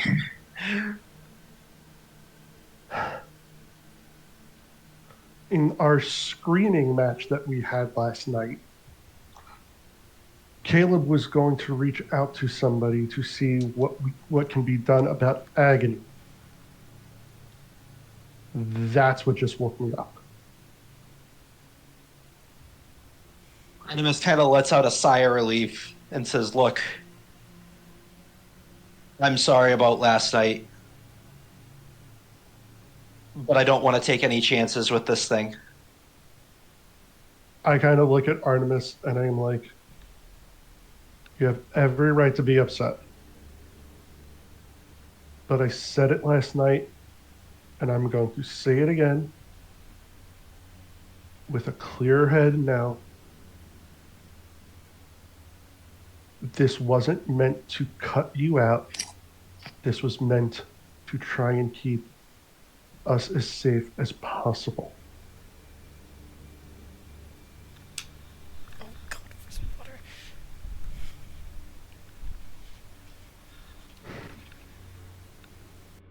Kind of go over to Alwyn and like let my hand out to like pull him up. And I accept it. I kind of heave you up. You're a little pulled off your feet for a second because I'm still waking up. I don't know my own strength when I'm not awake. Just kind of heave him up. And I'm like, just don't be afraid to tell us next time. We're working together on this.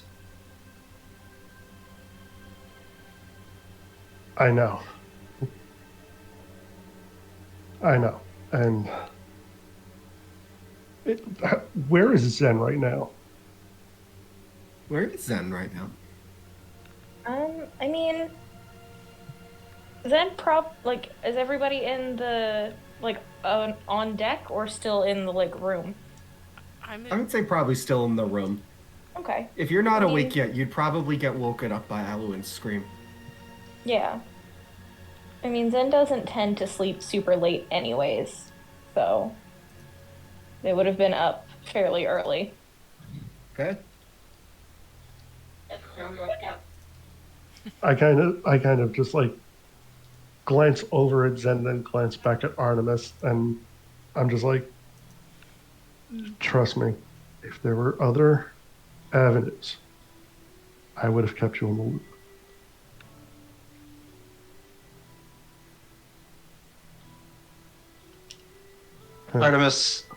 Artemis is like, okay, I need dirty bean water now. Yes, God's almighty, we need dirty bean water. And at breakfast, and I turn to Zen, we are having a talk. Round 2. Fight! How Alwyn again? Find Oh, God, man. What was that angle? How old is Alwyn again? Fuck. 25? Oh, am I? I think so, yeah. That sounds It's about on right. your character sheet, my guy. Why do I know what character Yeah, 25. Okay, cool. Yeah, It's been a while since I've looked at that particular page. Zen just kind of raises an eyebrow at the tone, because, Zen's almost 30, so the fact that someone who is 3 years younger, is just kind of like, yeah, okay, sure, child, that's fine. Oh my god. Cease your existence, child. L plus ratio plus you're younger. Artemis just T-poses in response. No! Oh no, Artemis.exe has stopped working. Zen has been running around in dangerous situations since she could toddle. Just like, yeah, sure, we'll talk. Especially in Joros, yeah. Yeah. Like, there's a reason she is out for power. Like, And that's very fine. much. That's and that can be brought up to discussion at breakfast Yep. or whatever we're doing. Yeah, I don't know. Who knows at this point? We gotta. Oh yeah, we should figure that out. Yeah, you should. What are you doing?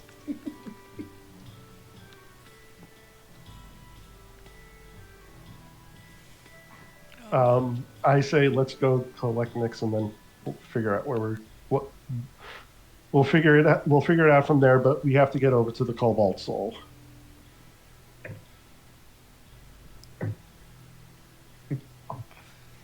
All right. Dirty bean water, cobalt soul. Talk with Zen. Good game plan. That's all I got right now.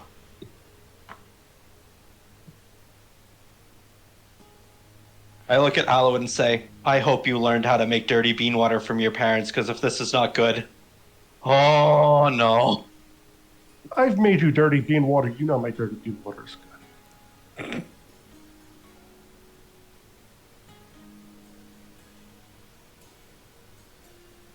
Okay. All right. Who else is joining, or is it everyone going over?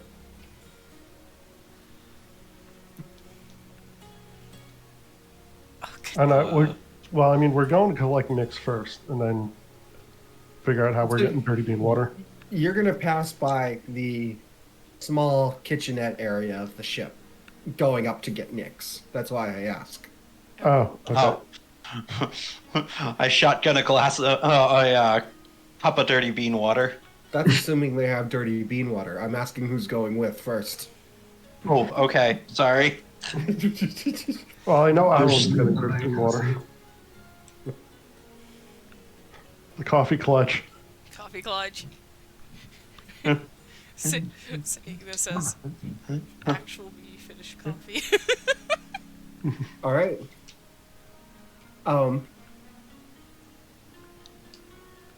just gonna assume the whole lot then. Okay. I'm still gonna be on deck. That's fine. Yeah. I meant just coming from the undercarriage up. Yes. So as you all pack up your things, kind of leave them in that general room, Cooper is there and he kind of grumbles as you all leave. And you start to make your way up. So the ship is 3 levels. There's the top deck, which is the outside where Nix is. There's the first set of underdecks. There's the first underdeck where, most of the crew sleeps in, the captain's quarters, and, whatever food is being made on the ship is usually made there. And then there's the undercarriage, which is usually cargo and passengers. So you guys start passing up onto the underdeck. You're hit with the smell of kind of like a very simple vegetable stew right now. It kind of just wafts around in the air as you head up.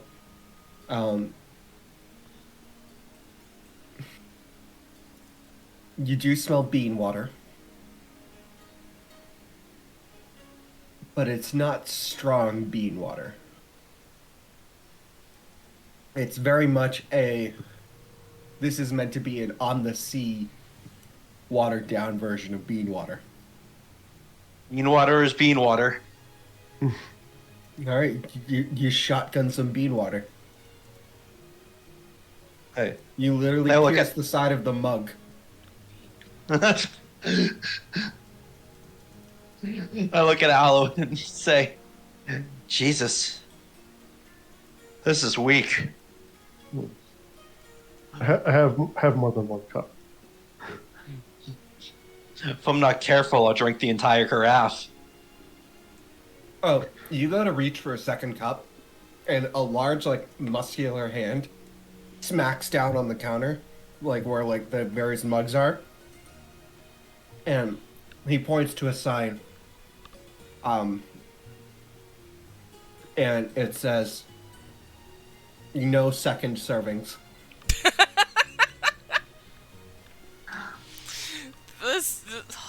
Oh god. I look up at the guy, I look at the sign, and I just kind of roll my eyes, and I'm like, ah. And I put the cup down, no argument. Well, you didn't even get to grab the second cup before there was the table smack. No, I mean the mug I had in my hand, I put it down. Fair enough. He just kind of smiles at you and watches. I kind of look at the sign and then sign like, and I just down my I down my cup real quick. I'm like, all right. All right. You guys have a very simple meal. Nyx, in the morning air, you don't see shadows out of the corner of your eyes anymore because it's light out. You also see a handful of sailors come up from the underdeck and make their way down the gangplank of the ship. To what end? You have no idea. As I'm kind of watching all this, I'm gonna grab Dagger again and kind of just play with it in my hand, turn it. Okay. Not long after, the four of them come up from that same undercarriage area, and The six of us, right? Because we took the kids with us. I'm saying the four of them. I'm lumping the kids as NPCs. Okay, I want to make sure. Yeah. So the four of them come up, trailed by the two children. Thanks, Cam. Sorry. All of you see Nyx just kind of sitting there playing with the dagger.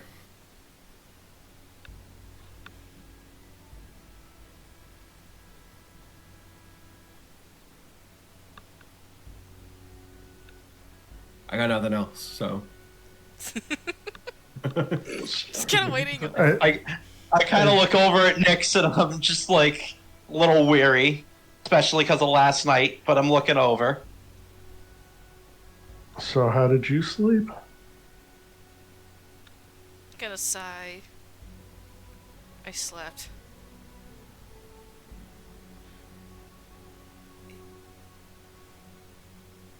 Yeah, that sounds about right.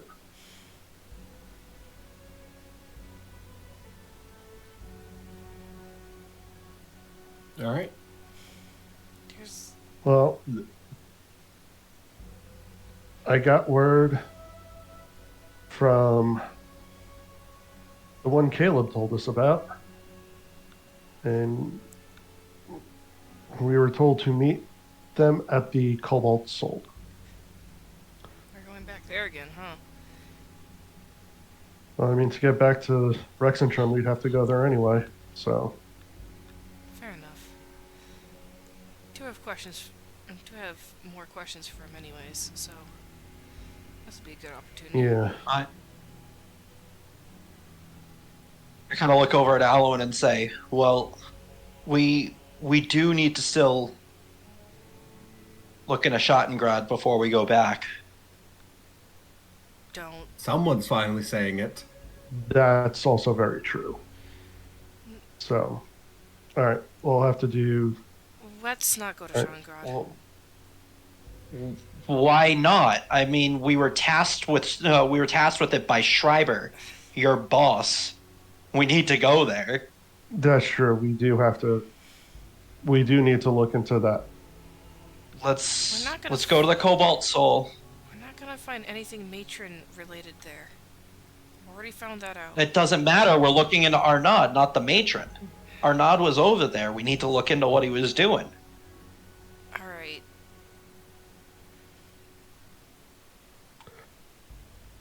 Let's go. To where? We're gonna head to the Cobalt Soul. Yeah. Okay. All right. So you And we'll talk with Zen there. okay?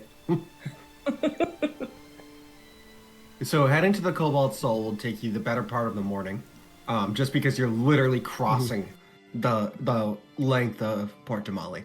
Right. Nothing particularly out of the ordinary happens. Oh, good. We're not getting shadow assassinated. That's good. Thank Christ. Thank God, please no more.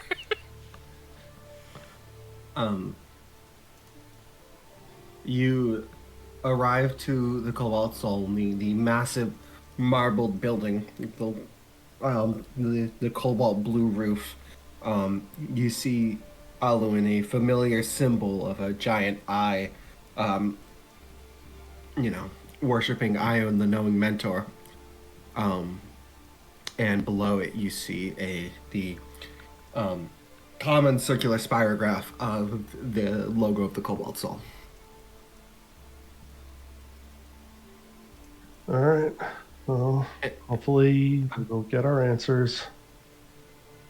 And outside, you see a familiar red-haired wizard with a bright red jacket, a dark-skinned woman in kind of like in a Cobalt Soul monk attire, and a third woman, elvish, dark brown, almost auburn hair. Seems to be wearing kind of like a simple leather armor, but it has the visage of leaves on it. And as you're talking, you begin to see that one of their legs is missing, replaced by what appears to be a tangled mass of vines that has been curled into the form of a leg and a foot. And she's kind of leaning on a staff.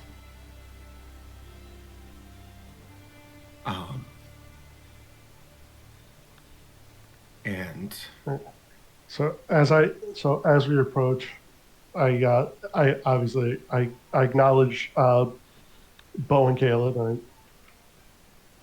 Bo, Professor, and I look to the other woman. I go, "Were you the one who sent me the message?"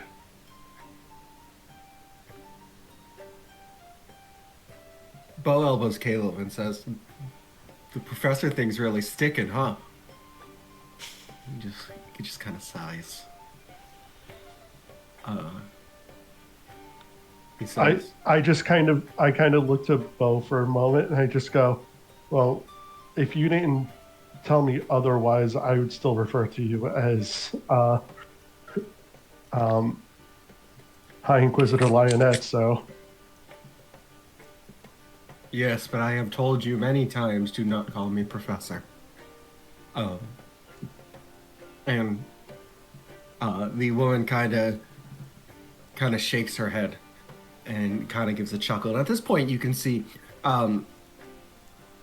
she's definitely got some aging lines going. She's an older elf.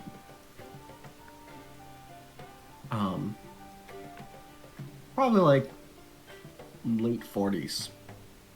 Visually, maybe early 50s. Mm-hmm. Comparatively to a human. And Caleb says, No, I did not know where you would be located, so I figured the easiest way was to have an associate of ours reach out to you directly. Sending stones are only so limited in their capacity. Y- yes, because it was I obviously received the message to need you here, although it took quite a number of tries to get that point across, though. Bo kind of sighs and says, "You didn't." He said, "I had no other choice. I didn't know where they would be."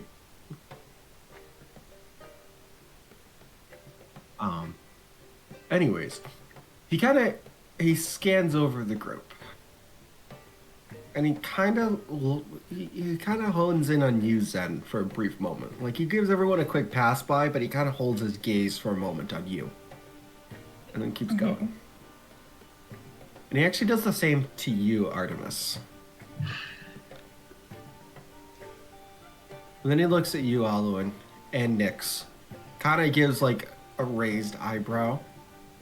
Almost like a, "What have you said?"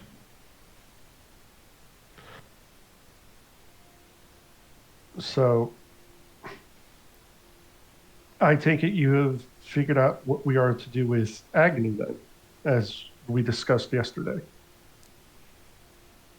And he says, "Yes, that is what our associate, her name is Vilya, is here for. She kind of speaks up as he trails off.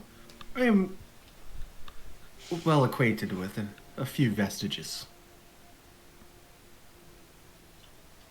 Okay. Well, this one, it seems to feed on vengeance. And Pipe up and say, and death. yes, Specifically murder. Well, since you are the one most associated with it, Artemis, why don't you explain to Vilya what agony is?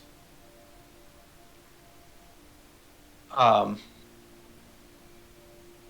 kind of step up and I say, this flail, it keeps repeating that it should kill, that whoever wields it should kill, and that's the only thing you hear. And these two piercing yellow eyes appear almost any time that you have an interaction with it.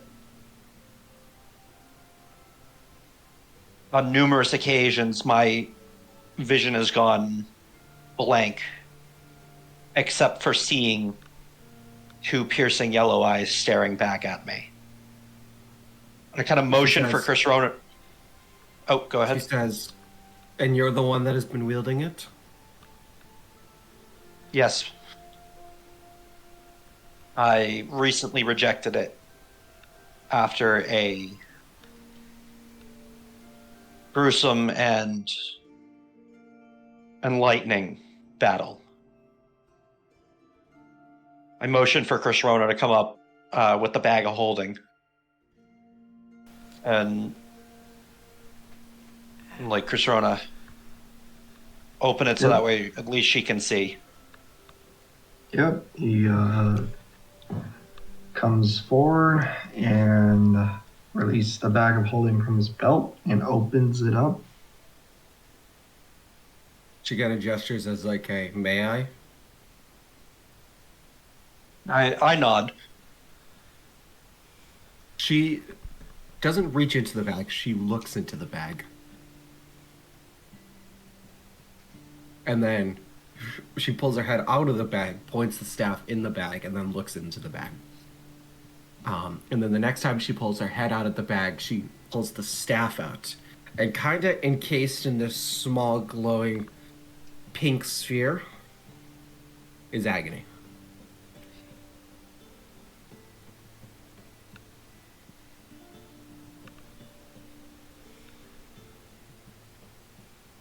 What the fuck? I sense a dark magic coming from this. And Krizrona, I'm not even gonna make you like mark off a spell slot or anything. You're getting an immense evil vibe from this flail.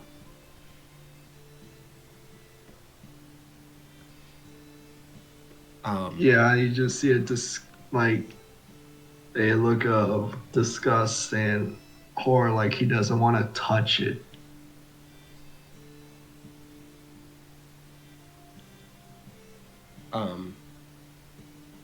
And she hovers it in the air, and it hovers over to Caleb and Bo.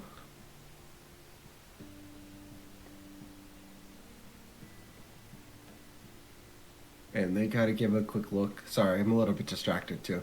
So they give a quick look, and then they kind of nod and say something to them, and just.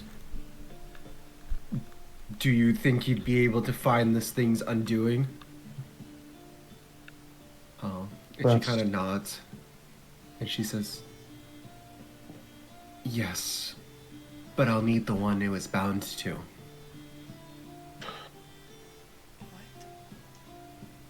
I'll go. What? What? If you wielded it, you have no choice. I need you to completely destroy this thing. All right. I kind of grab Artemis by the arm and I go, wait, all that talk about, what about last night? All that talk about sticking together as a team, and you're just going to go off on your own? Yes, like I know this is like very hypocritical coming from me. And like you said last night, we have multiple things at play right now. We have our nod. We have to deal with Zen. With what just happened. I look over at Zen and say, no offense, we do need to talk about that. And I turn back to Alwyn and say, but like I also said last night, do we need 2 crazed maniacs running around or just one? I gotta turn to the lady and ask, how long will he be gone?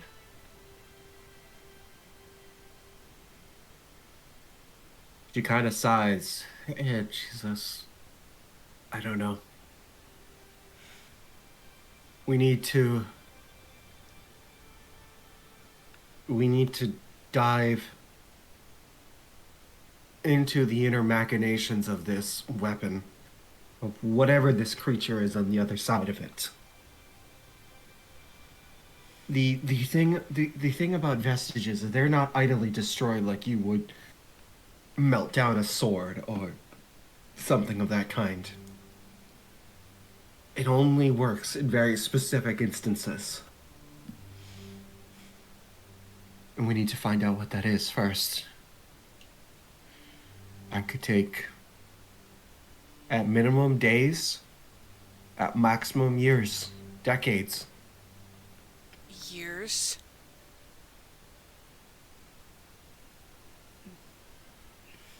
I look over at them and say, guys, I don't want this falling into the wrong hands. I don't want to see this. I don't want to see anyone else end up the way that I was. Alwyn looks at Artemis and like, I understand that, and I understand the need to see this thing destroyed. But we're going to need you. Especially if we find out what Arnaud's doing, or if we find out whatever the hell's going on with, and I kind of motion my head towards Zen without saying the name. I mean, we're going to need you, buddy. We can't lose you for years. Whatever happened to sticking together? I'm gonna look.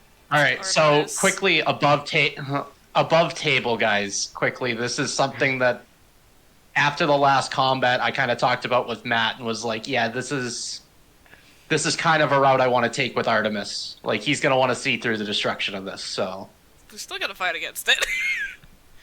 I mean, that's fine. I'm letting you guys know ahead of time. I mean, this is happening. It's to dissuade derailing everything to go and destroy Agony. Okay. Exactly. Yeah.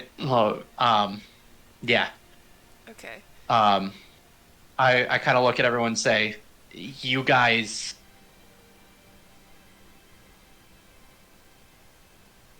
need to stop Arnott at all costs, even if I'm not there to see it through. I'd love to be. I'm hoping to be. But first and foremost, you guys got to figure out what he's doing and stop him. I'm gonna look over at Artemis and say, "You're a damn hypocrite, you idiot." Cause we all are. Clench fists and just try to. You don't. I look over at Nix and say, I don't like it either. Especially after what I said last night. But I know damn well, if I just let this sit idly, it's going to be pulling at all of us. Alright. Make a promise. I turn... what's that? You get this done quick.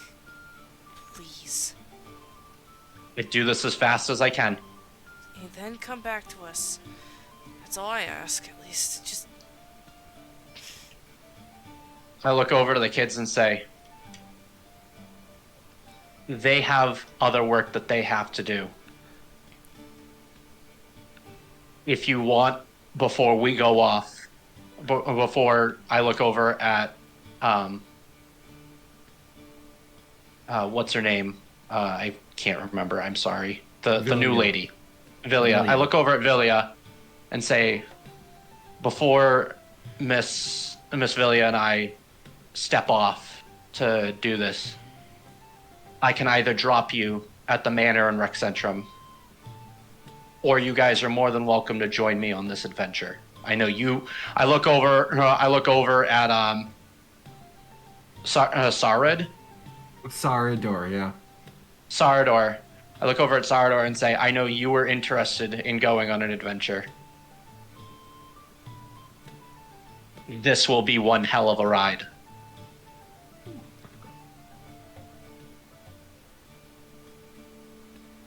You're more than welcome to join if you'd like.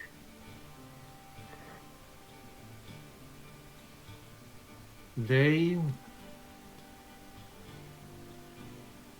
look between you and the others.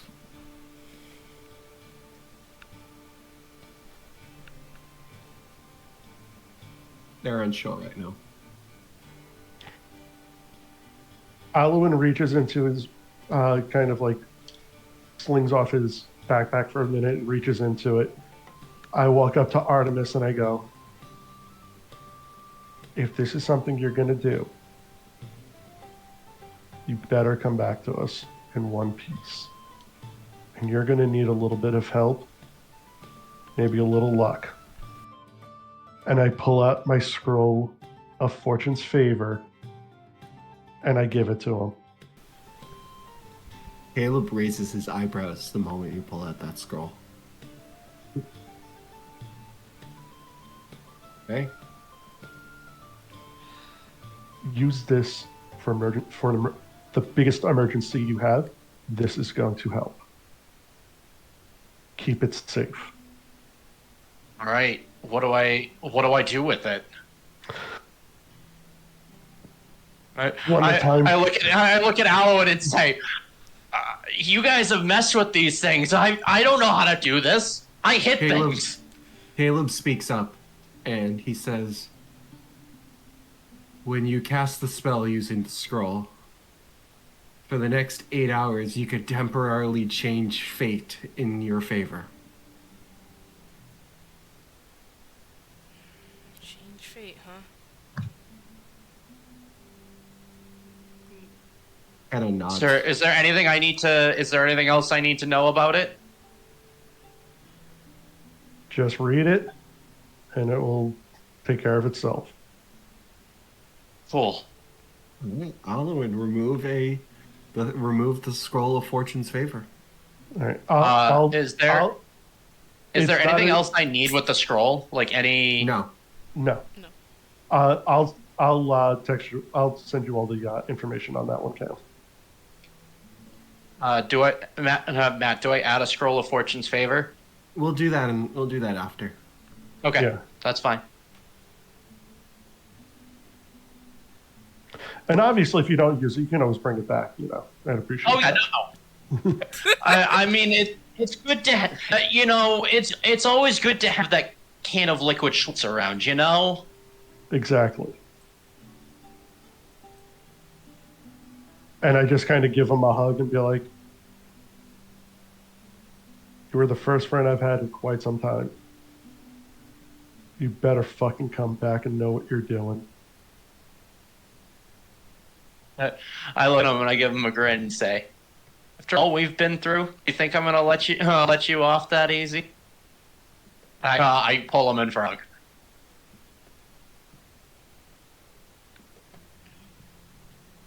I'm gonna Okay. walk over, wait for Alwyn and Artemis to hug it out, and just... Chris Rano's gonna walk over too. I'm sorry, I know we argue, we bicker like damn siblings, but... Just... I can't... You're... my friend, alright? Just don't... I'm gonna miss you. Don't do anything stupid. Please. You know damn well. You and I both know damn well. I gotta take care of this. I know. Just be careful with fate. You know how well it goes if we change it. Kind of give him a small smirk and then hug. No. Relax. I'll only use it in emergencies only. Alright. Yeah. I go over to Krona.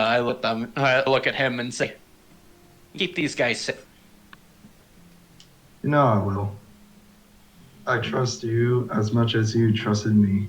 You'll do fine. I know that. I go in for a hug with Krona. Yeah, Chris Rano hugs back. You're the first. You're the first non-elvish companion that I will miss the most. What the wait? I can't tell if that was sentimental or racist. Take it how you like it. The answer is yes. My god! Yes. You know what? You know what? For all this racism, I'm just throwing it around. It's fine. My god!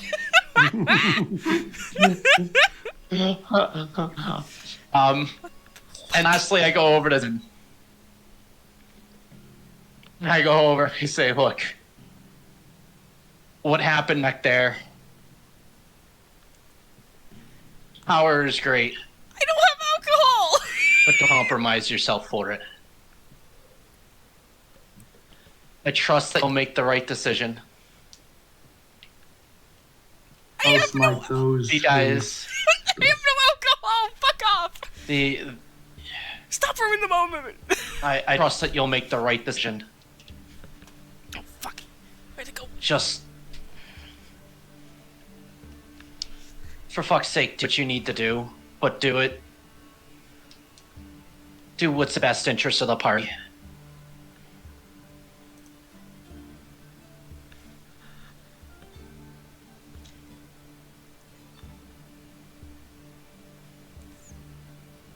Yeah. Did Angel die? No. Okay. I think she was processing. Yes. Okay.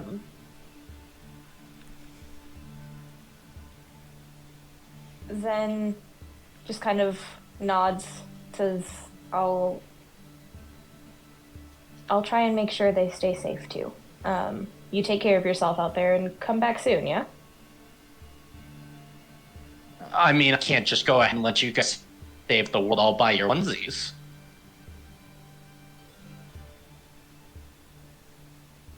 Been on this ride too long.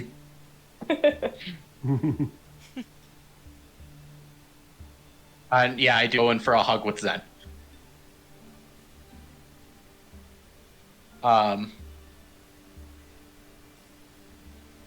After that, I kind of look over at, oh, Jesus Christ. I am horrible with names right now. What's the name again? I am so sorry. Villia.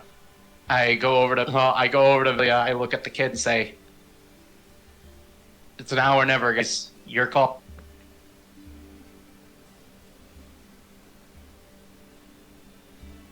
They look at the four of you. And Hi, Dizzy. Thank you so much for the follow. Welcome to D&D. they nod their heads. Don't really say anything. Sarador speaks up though. And he just says, Dad would want to see this through. So I will, at least.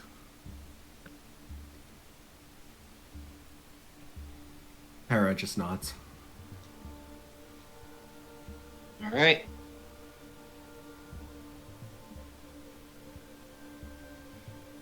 Vilya nods. Are you ready?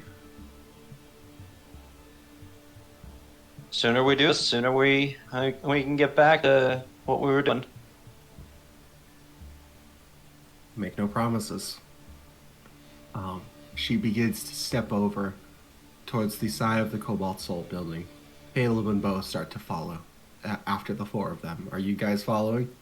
Okay. Yes. She steps over to the side of the Cobalt Soul building where there's a nice, lovely park. Some flowers set up. You see a couple monks studying. What is key is in the center there is a massive tree. Vilya steps over to the tree, and Agony's still floating in a contained sphere behind her. She turns back to look at the rest of you all, and turns back to the tree, taps her staff with both hands, and then uses her left hand to wave across the air. And as her hand waves, you guys hear this large cracking noise. And you see the very trunk of the massive tree in front of you starts to split open into a green light overflowing out into the space in front of you. She turns to you all and says, "This won't be open for long. So if you have anything else, this is the time." And finally, her hand stops, and as the tree splits open, this greenish glow, this greenish portal, reveals on the other side mountains, a cool breeze, and a massive singular cherry blossom tree on the other side.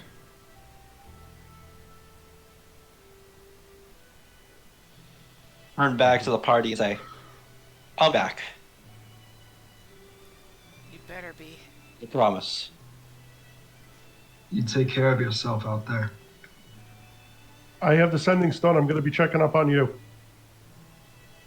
I'll let you guys know as soon as it's destroyed. Please. At least you guys will have a heads up to what's going on.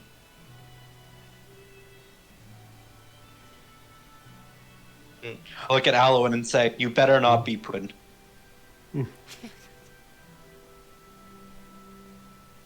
I'll step through the portal. Well, I'm glad you Okay. came to see it now. I would say Alwyn and Zen, because you guys have a high passive perception. Mhm. You see two figures standing in the shadow of the tree. One's a slender woman, kind of the same height and build as Vilya, which has a flowing cape and what seems to be a crown of antlers.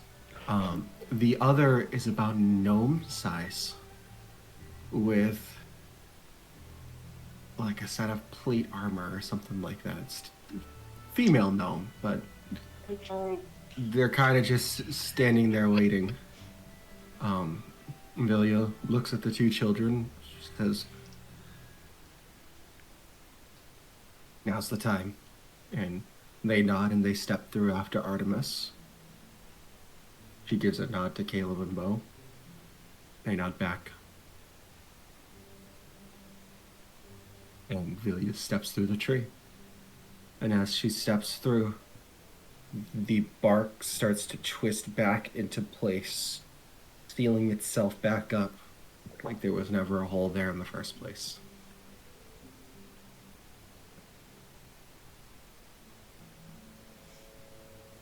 And Artemis O'Malley has departed to lands unknown right now.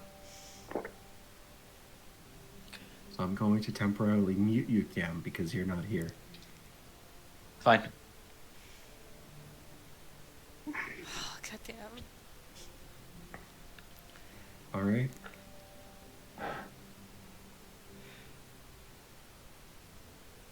I sigh heavily. I'm like,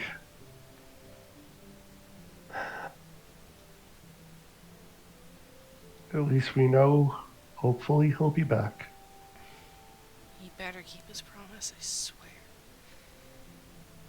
Goodness. I have faith in him. I'm gonna turn to Caleb. Sir, I think this confirms something I need to ask you. Confirms that I would like to ask you a question. Just off to the side, if you don't mind. Kind of gives a look at you, Alwyn. But he nods.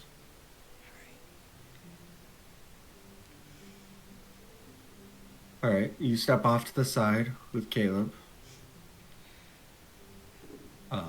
Kind of gives you a look. He just asks, "What do you need?" I'm gonna sigh, and then... So, I know you have more information than I on the gods and whatnot.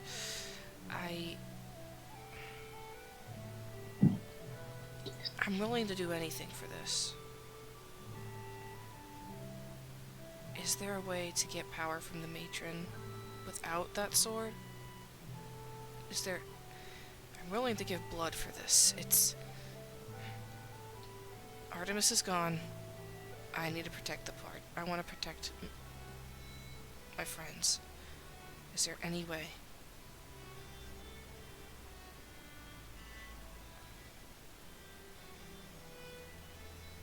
He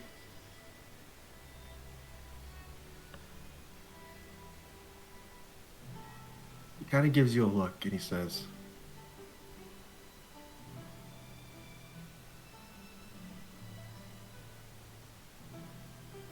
"A friend of mine would say that anything you need to complete your goals is right here." And he taps you in the chest. I didn't believe him at first, but he was right.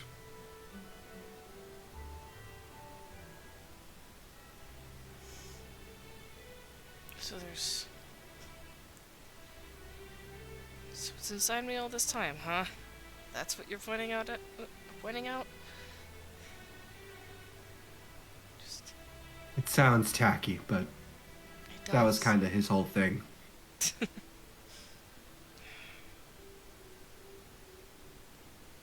Is that all? Is there any other way?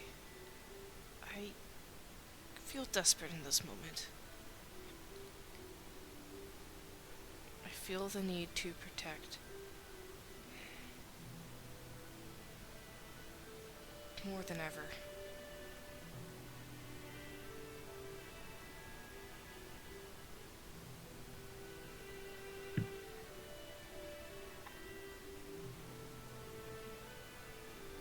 He just says,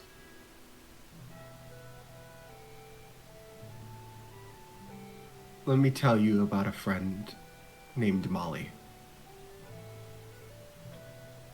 And that's where I'm going to end the session. What the fuck? I'm gonna cry! I hate this so man. much! You're a stupid bitch, Cam! Dude. I'm a stupid bitch. Asshole. And we still didn't get to yell at Zen. I.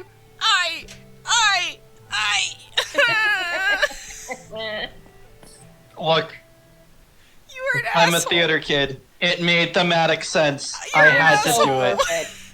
It was No, so that was- perfect. It was No, good. Cam, that was beautiful. It was good, Cam, but I hate you.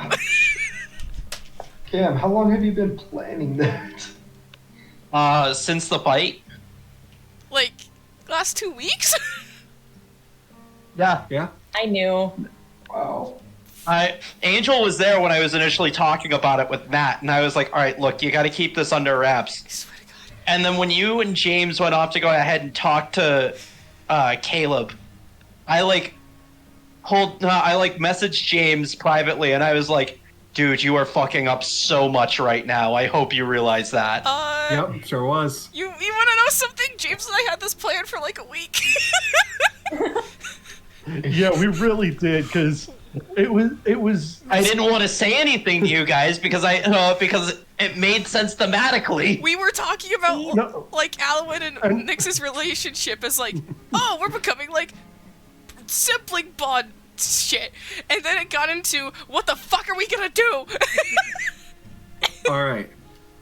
So, for the sake of not dragging everyone else down, you should wrap up Miss Benedict, Oh. and then we'll continue this conversation in a moment. All right, hold on. I will be right back. I swear to God, chat! I swear to fucking God! I'm gonna murder a fucking bitch! God damn it! Token! I will I know where you live! I'm so mad!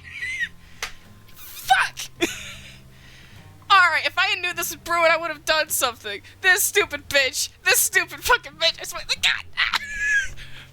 Like, seriously, me and James, Alwyn, we had been talking about our little plan for a goddamn week. And then this motherfucker, Cam, decided, hey, you know what? We're gonna plan something, which I don't mind it, but I hate it. Because I actually loved Artemis's character. Anyways, my rambling over. I actually need to... I'll get off stream. Oh my God. I'm gonna have an aneurysm. This stupid fucking bitch. This stupid fucking bitch. I'm gonna have to have a conversation with that ass. Anyways, let me get the music back up for... Where's this? Okay. Okay, there, Honkai music. Alright, I will see you guys later. I'll let you know if we're doing a Monday stream, I guess. Oh god. Monday actually might be up in the air. I have a training at work. So I'll probably be dead, and I don't think we'll stream. So maybe Wednesday we'll do, I don't know at this rate. We'll see. Alright. Wednesday, and then also maybe D&D. Anyways. I'm gonna go fucking... My model is not liking how I'm raging in my chair right now. Alright. Bye, guys! Bye. This motherfucker.